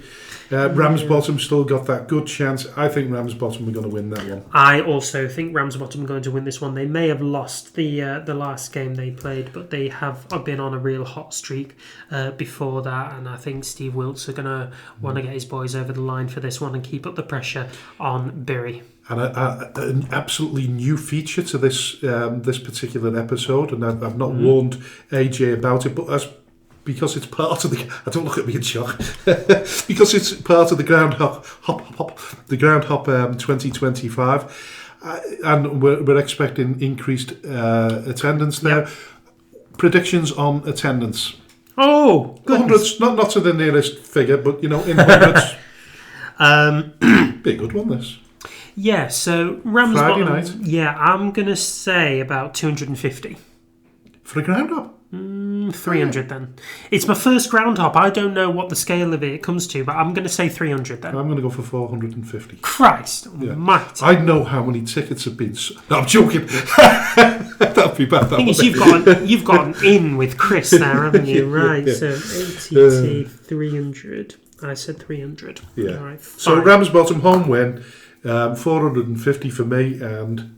Ramsbottom home win, 300 for me. 300. Listen, I think you're probably nearer to it than I am. I'm probably well, you said this now. Exaggerated, but anyway, listen. Right. Moving on to Division 1 North. Yeah, for the Friday night. For Friday night tonight is Daisy Hill versus Atherton LR. Now, if there was ever an opportunity for Atherton LR to get back to winning ways, then you would imagine it would be this one. But then we look at the Aaron Hunt era, the new chairman, the social media influencer. We're expecting probably a half-decent crowd because that's been advertised well and truly. It's a local derby. It is, yeah. It's been advertised well in advance. These two teams separated by 10 minutes of A6. So there's really not an awful lot in it between them, geographically speaking. In the table, it's been well documented that Daisy Hill do have, their struggles. Players are leaving, and Daisy Hill, who once, may have been vying for the playoffs, have started to slowly slip down table. That being said, they have garnered some good results recently. I don't know if it'll quite be enough to get them anything out of this game, though, so I'm going to say an away win here. I'm going for the away win, and I'm going to anticipate a crowd of 350. Even though it's not on the Groundhop. Oh, correct, it's not. Yeah, no. But you know what? Because it is... Well, it's a bit of a special game, isn't it? In terms of, well, I think it is. The way it's been advertised and pumped up. All right, fine. It's been a pimped fixture. It has been a pumped up fixture. A pimped fixture. Goodness. Yeah, I'm going for a pimped fixture. So I'm going for 350 on that one. I'm going to go for 250 on this one. They don't garner that big a crowd. I'm not entirely sure whether the Aaron Hunt event will take true effect just yet. Now, we're going to have to be really quick if we're going to make this game tonight. Yeah, we are. Yeah, right, so Exton Villa versus Skelmersdale United. It's a 7:45 kickoff at the Jim Fowler Memorial Ground. What a marvellous stadium! It's very cold up there in cold weather. It is, yes. I drove there the other night. It's a lovely setup. Oh, it's lovely, yeah. The car park's a bit of a bugger to get in and out of, but the pitch is beautiful and they do have a very nice stand. Now then, nice clubhouse. Yeah, absolutely. Very nice clubhouse. It's a dedicated clubhouse as well. I think it's got the name of a dedicated individual to it. Now then, Exton Villa... Could be Jim Fowler, could it? Maybe. Anyway, so Exton Villa, fifth in the league they may be, but they're no strangers to inconsistency in their form. So although they won the last 2 games, and they won them sort of at a canter, really, particularly the most recent one against Route 1 Rovers, they did lose 3 fixtures in a row before that, scoring 12 and conceding 12 as well. So they may have some high scoring form up front, but they do possess a bit of a leaky defence. So, with that in mind, and given our most recent win against Garstang, which has galvanised us, I am going to say that we will win. We are going to take a draw here. I'm going to say a draw. Well, I'm just going to be as consistent as I've ever been. I'm going to go for a Skem win. I think, more likely scenario is probably a draw, and a draw would be a good result. That for would be Skem. a heck of a result, that one. Be no doubt about that. Yeah, but it depends which Exton Villa team turns up. Quite. But let's move on to the first division, the Premier Division on Saturday's fixtures. And a strange one there. I don't know why it's a 1:30 kickoff. Is it part of the ground up? No, it's not, is it? No, it's not part of the ground hop. I do wonder whether it has anything to do with FC Isle of Man having to get back home quickly. Right, yes. Yeah. Boats and planes. Yeah, definitely. So, okay, that's the reason for that. So, I see this panning out quite easy, really. I think this is going to be a Bearscough victory. Do you? Yeah. I'm going to say this is going to be a draw. All right, okay. Yeah, only by virtue. I wouldn't be surprised. Only by virtue of these two teams having quite inconsistent results recently. I know Bearscough pulled off a brilliant win at home to Earlham. I don't know whether it's a false dawn or not. I certainly would hope not, because we do appreciate Bearscough, but I think FC Isle of Man will bring them with them a little bit of mettle. They're unbeaten in the last 3 games. They've drawn 2 of them. So I will say a draw there. Yeah, I've gone for a Bearscough victory. So we move on to the first of the ground hops on the Saturday. Yes. And that's a 1:45 kickoff indeed. And it's a Manchester derby between Stockport Town and Cheadle Town. Mm-hmm, absolutely. Now, Manchester. Yes, Manchester. So, Cheadle Town drawing their last game with Glossop North End, which has sort of, solidified their place in 11th. Stockport Town are in 10th place, but only have 1 win in their last 6 games. They are, however, unbeaten in their last 4, so maybe they're starting to patch together a little bit of a run. Cheadle Town, though, before that draw, were on a 3-game winning spin and have the second best form in the division. So which way are you going? Draw. You going for a draw? Yeah, I think it's got the hallmarks of a draw, so I'll go along with you there. There we go. Is it a ground hop game? Attendance. Well, don't forget these local, crowds are going to follow, so they're going to go from that ground to the next ground hop. Yeah, they are. So they bring, how many coaches full did he say? 2, I think. Was it 1? I think it was 1 this. Is it 1 this time? Maybe. 1 so or that 2. adds probably an extra 50 onto it. I'm going 250. You're going to go 250? Yeah.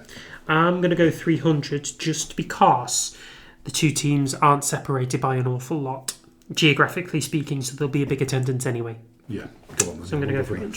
So, Bury versus Litherland. Litherland Remacher. Litherland Remacher, yeah. Now, I can only see one way. Yes, Bury win for that? I can see a Bury win as well, but I don't think this is going to be quite as straightforward because Litherland Remacher are on a bit of a run recently, so they're unbeaten in their last 3, but that has included some really good results. Obviously, so they drew with West Didsbury and Chorlton last week, and then they beat who did they beat? I think it was Paddy. It was either Padiham or Ramsbottom. They beat one of the promotion chasers the week before, so they are made of a bit of metal. I do still think it'll be a Bury win, but I think it'll be closer than before. It all depends an awful lot on the result tonight for Ramsbottom, because if Ramsbottom win that, it puts a little bit more pressure on Bury in terms of the result there. And then from the other perspective, if they lose, if Ramsbottom lose, then Bury sort of a little bit more at ease. A bit more comfortable, yeah. Because they've got what? How many points advantage is it? 8 at the minute. 7 points. 7 points. Pardon me. 7 points. Ramsbottom have got 2 games in hand. They do. So yeah, listen, I'm still going for Bury, but I think a lot could hinge on the result tonight between Ramsbottom and FC St Helens. I think Bury will be uplifted if Ramsbottom lose. They'd probably be a little bit more cautious if they win, so that could make a huge. I think the other thing to bear in mind is that Bury are unbeaten at home all season. Yeah, well, listen, at worst a draw then, I'm going for a home win there. I'm going for a home win. No. So it's the C derby. I know, Honest to God, you'll find a derby out of anything. Right, it's Colne versus Charnock, Richard. At the Hafners Stadium, now, Colne, as we talked about, they're winless in their last 6 games, but they have collected 2 draws, just before this loss to Padiham. With that being said, Charlotte Richards' form is nothing to write home about there. Just the 2 wins and the draw from their last 6 games, but a very leaky defence. The joint second most goals conceded across the last 6 games in the division.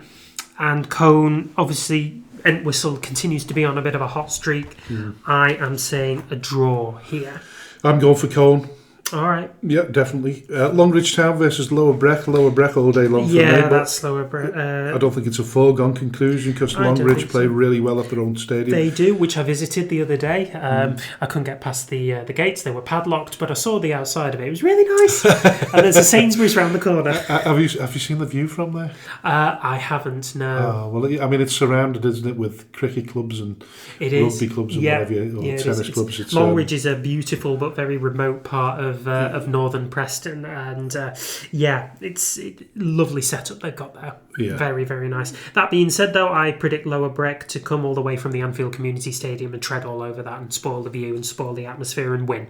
It's going to be difficult to pitch, be very spongy because of the recent moisture that we've had. Yeah, just a little bit. But maybe that will play into Longridge Town's hands, but I still think Lower Breck are just a bit too classy. Yeah. There. So moving on to Padiham versus AFC Liverpool, I'm going for Padiham. I can only really see Padiham winning that one. Home advantage. Pilkington versus Barnoldswick Town. Pilkington will be really, really keen to get some kind of a result here because they are... they're running out of fixtures. Yeah, they're running out of fixtures. And they are starting to get sort of sucked into that relegation battle where I believe any of the 5 teams that are engaging in this battle could go down. Now remember, it's a 2-team relegation in the north in the Premier Division. Currently, those are occupied by Squiresgate and Prestwich Hayes, but there's only a 5-point gap between Squiresgate at the bottom and Pilks in 20th, which tells you all you need to know about how tight it is down there. With that being said, Barnoldswick are on a really decent run of form of late. They're unbeaten in the last 5 games, and I do see an away win here. Yeah, listen, I'm going to go for our old friend, hoping that it eases the pain a little bit and the worry, but I'm going for Jenko's, Pilkington's, and hoping it's a home win for them. Alrighty. The last game on the Premier Division... Oh, no, pardon me. It's the last game of the 3 o'clock kickoffs on the Premier Division, which sees a bottom-of-the-table clash again between Squiresgate and South Liverpool. Indeed, a derby. Oh yeah, I'll give it up one day. Next season, I might put it to bed quicker than that. Anyway, listen, it's at the Brian Addison Stadium. It is, it's quite nice, nice down there at the Brian Addison. It's next to a primary school, so parking could be a bugger if they do ever have a 3 o'clock Friday kick. Horrible pitch to play on. Yeah. South Liverpool used to playing on a plastic synthetic pitch, I think, don't they? So they are, yeah. Now, I think it'll be a difficult game for South Liverpool. It really will, and I think given that Squiresgate have managed 3 draws of the last 6, I am going to go for a home win here. I'm going to go for South Liverpool because I think they might just edge it, and I think they might want it more. Fair enough. Yeah, and they've still got that. They've got that gap, haven't they, between them and they do, but 4 points between them and Squiresgate. So I'll go for Squiresgate. Fine, fair enough. Yeah, did I say Squiresgate? No, South Liverpool. I'm going for South Liverpool. I said Squiresgate. Yeah, okay, I'm getting confused. So, like you say, the second part of the ground hop on that particular day, or is it the third, is Glossop North End versus West Didsbury and Chorlton. That's a cracking fixture, that one, isn't it? That looks brilliant. Now, for me, I really like what Brodie's doing with Glossop North End, but at the same time, West Didsbury and Chorlton is a bit of a different egg altogether, isn't it? They bring a big crowd, they've got the ground hop there. I don't know whether Glossop North End are going to have enough tools in their tool bag to deal with what the West Didsbury and Chorlton are going to bring. It's going to be a big crowd. It is going to be a big crowd. It's going to be a passionate game. I think there'll be one or two send-ins. Why would they come up with a... But no, I think there might be a sending off or two in that game. I think it'll be a feisty game. Yes, I think it will be. I think it'll be well contested by both teams. I think it might just be the kind of game that Brodie likes to get his teeth tucked into. So I'm gonna go for a Glossop North End win here. I think it's going to be a close game. I think it's going to be feisty. And I think there's going to be a decent crowd. So I'm going Glossop North End. And I'm going for... I was going to go for 1,000 people, but I'm being a bit ambitious there, do you think? A little bit. But Saturday night?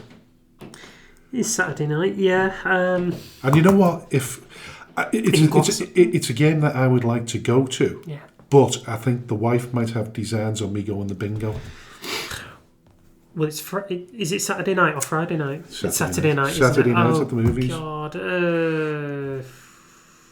Send a notice. I'm not going to. Let's see if we make our excuses and try and get over there.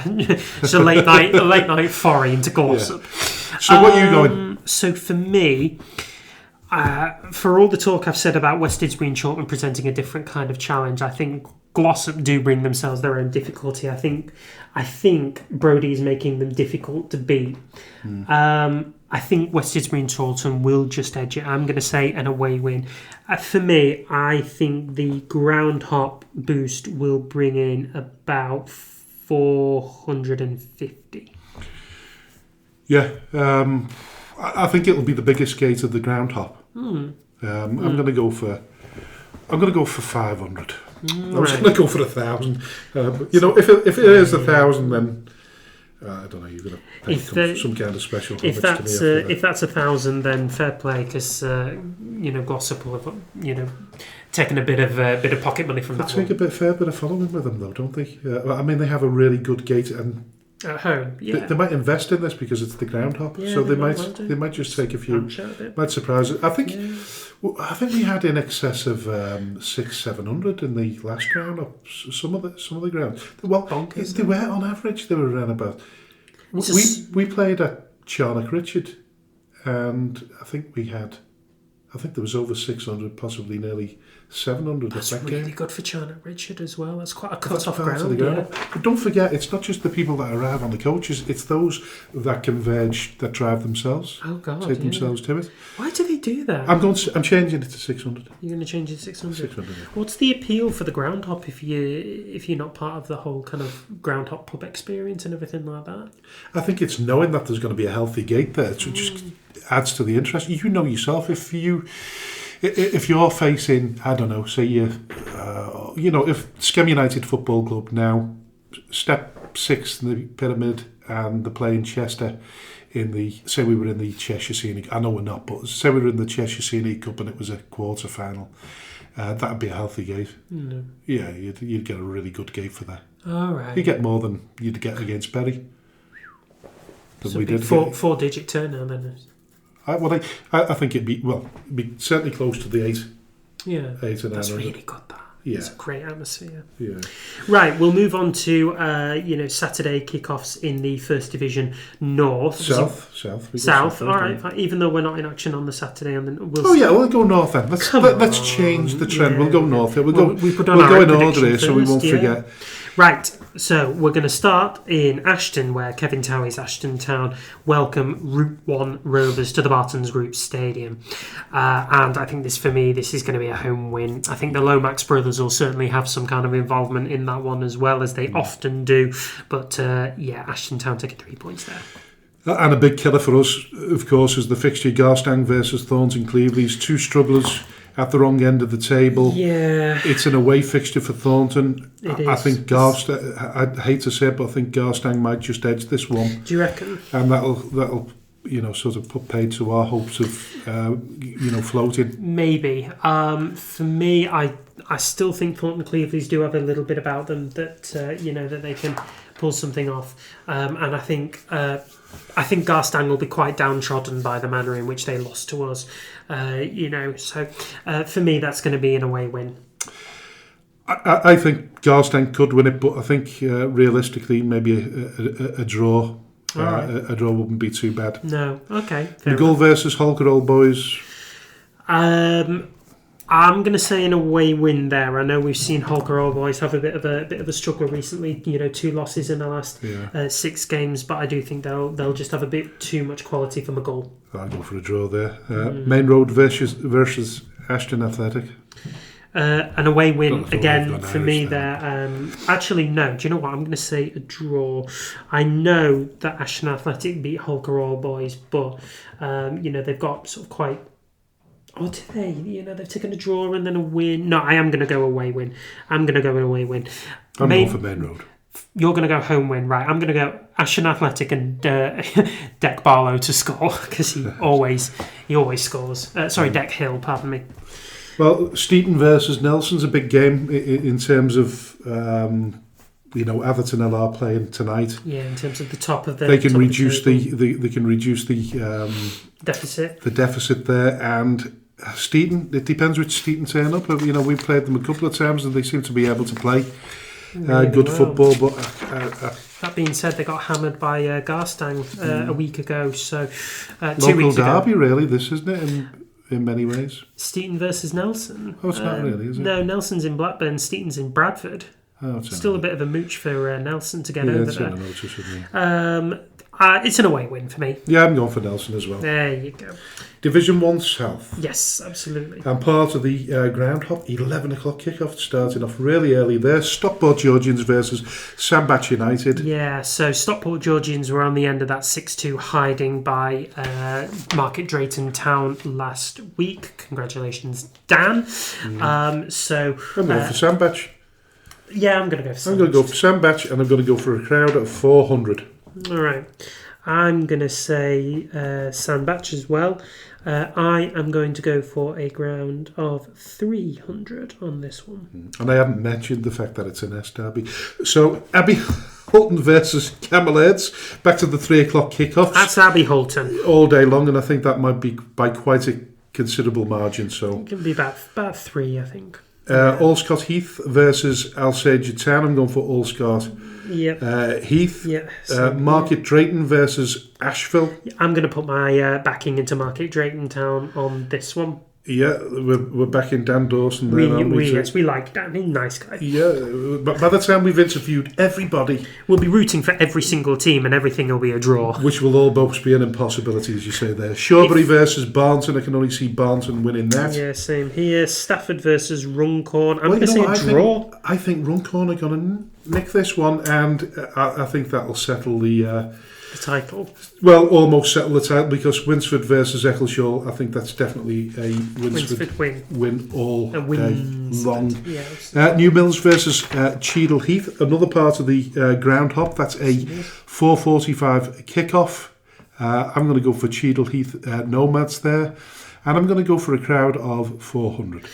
I am going to say Cheadle Heath Nomads as well. I'm going to go for a ground up of 200 because New Mills is in quite a remote part of Derby, and I'm not sure how much of the ground coverage they get up there. Lovely to go there, though. If you're a ground hopper and you've never been, New Mills is a lovely place to go. Yeah, wonderful to take in the sights while sort of drunk. It's wonderful. So we have a Sunday kickoff, which is unusual in itself. Abbey Hay versus Prestwood Chase at 11:30 in the morning. That is another ground hop. So we're starting early there again. That's a home win for me. Yeah, I'm going for Abbey Hay as well. Now it's Abbey Hay based in Liverpool versus Prestwich based in Bury. Adding for the ground hop, I'm going to say about 350. I'm going to go 450. Fine. Sunday, the 2nd of March still, we're looking at part of the ground hop, and that's the next game on that day. It's a 2:30 kickoff, and it's Droylsden versus Darwin.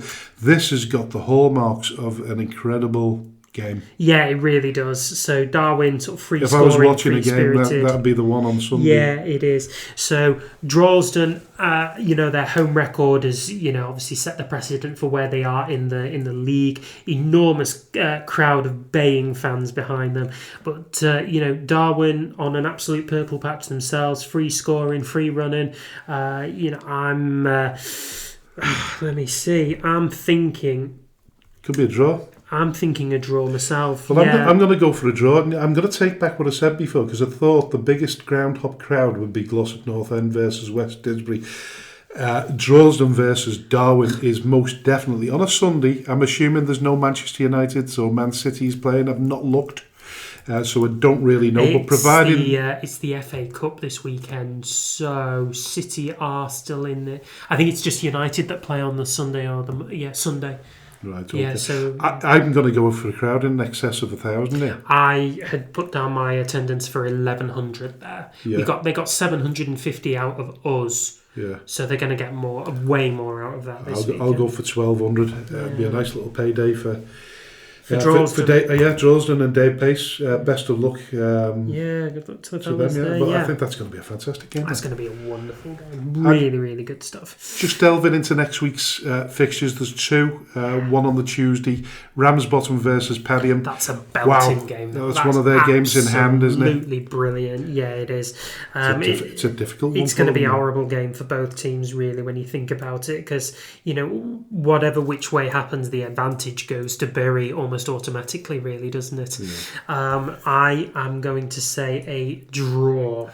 I'm going to go for a Ramsbottom win, because I think I think they've proven themselves at the in that sort of top two established teams. Yeah. If confidence has anything to do with it, then they should remind themselves that they're still they're still the top two best teams, them and Bury, in the division without a shadow of doubt. So I'm going for Ramsbottom and hope that Steve Wilkes does the job. Yeah, there. of course. Keeps it exciting, of course, because we want them to go neck and neck, because that'll be a fabulous finish to the season. It really will be, yeah. And I think if Wilkes wants to, I think Wilkes can give himself a pat on the back for taking Bury to the wire, regardless of what happens in the playoffs. He'll still be angling for the promotion, absolutely no doubt about it. But I think Padiham is a really steely test, and I just think, with my level-headed hat on, that it's going to be a draw. Yeah. Right, okay, yeah, but Ramsbottom for me. Lower Breck versus West Didsbury and Chorlton, Thursday. I mean, this is something that needs to be looked at next season, surely. These Thursday night kickoffs. Well, that's Lower Breck's prerogative to ask for that. Yeah, it's just a bit late in the week, isn't it? It is, yeah. Listen, there's no doubt there's logistical reasons, because it's an Anfield Sports Community Centre, and that'll probably be the reason why. I'm not trying to... I'm not trying to take advantage of the fact that it doesn't suit other teams. It certainly doesn't. No. But if there's any way they can change that, I don't like football on a Thursday night. Never have done. No, because we record the podcast on a Thursday night, so we miss all the football. I know, yeah. And that's the other thing as well. Have you just told everybody that we record on a Thursday night? Oh yeah, well I think spoilt the secret. We gave the game away months ago, Frank. That's not. So are you going for Lower Breck versus West Didsbury? Home win for me. Home win? I think that's a draw, so I'm going to go for a draw. Alrighty then.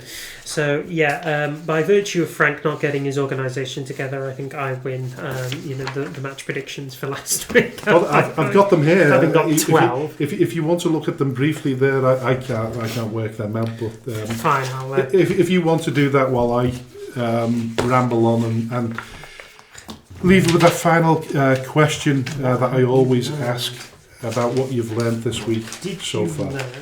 Yes. What did you learn this week? Tell us, Frank. You tell me what you learned first. It's normally the way round, isn't it? Yeah. Have you forgotten what you've learned? No, I haven't forgotten what I've learned, actually. Okay, so what I have learned is this.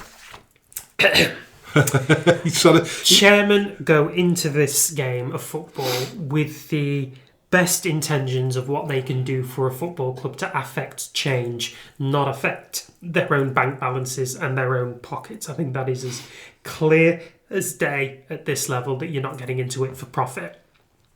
as I've said before, being a chairman can be a very, very lonely place.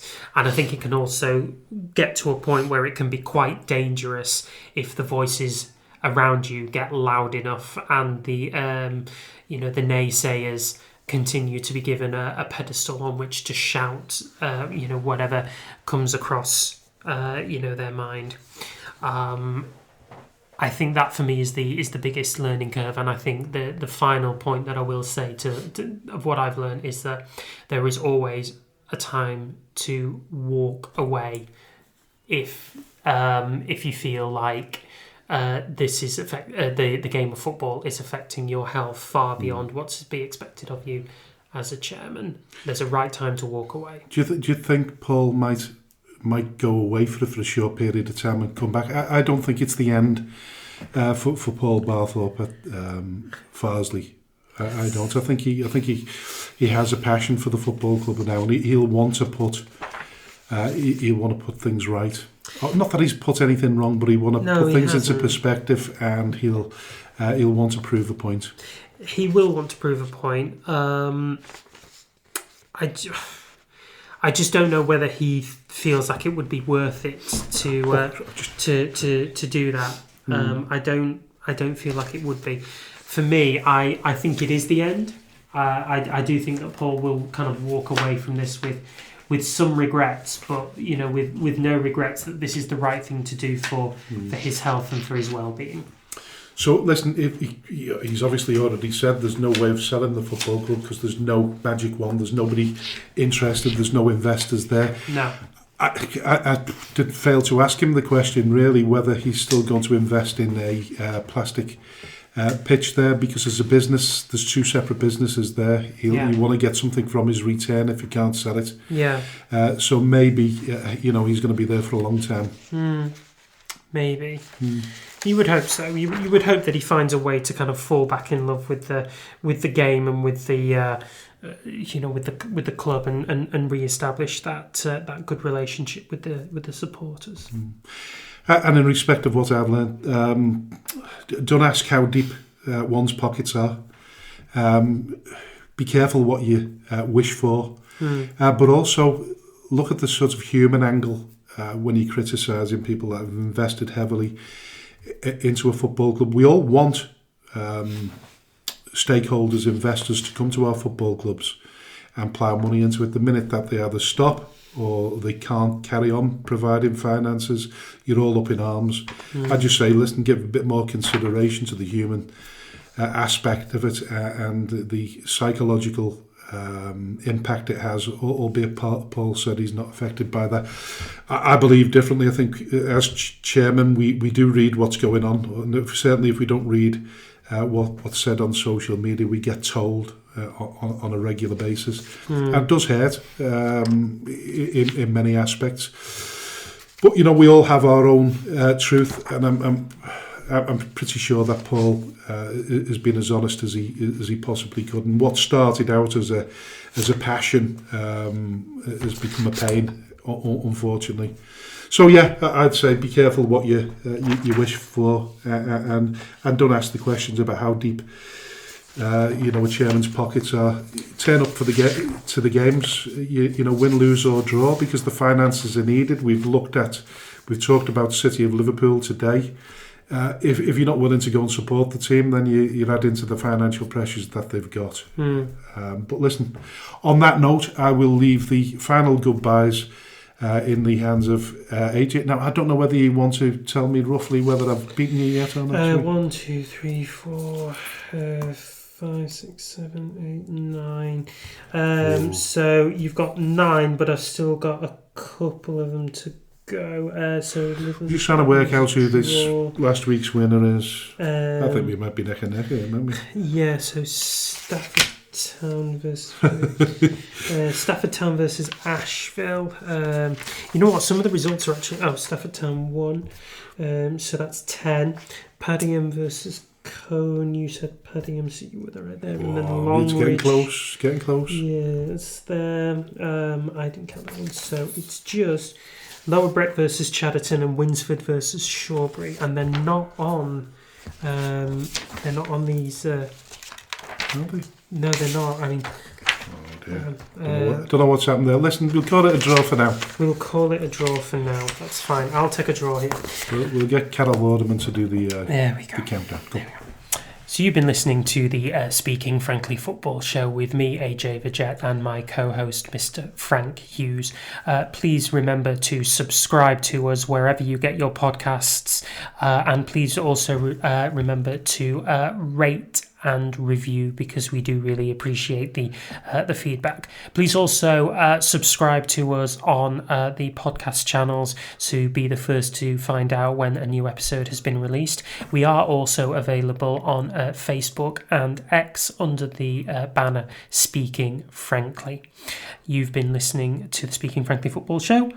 I'm AJ, he is Frank, and we will see you next week for the 18th episode of the Speaking Frankly Football Show. Bye-bye for now.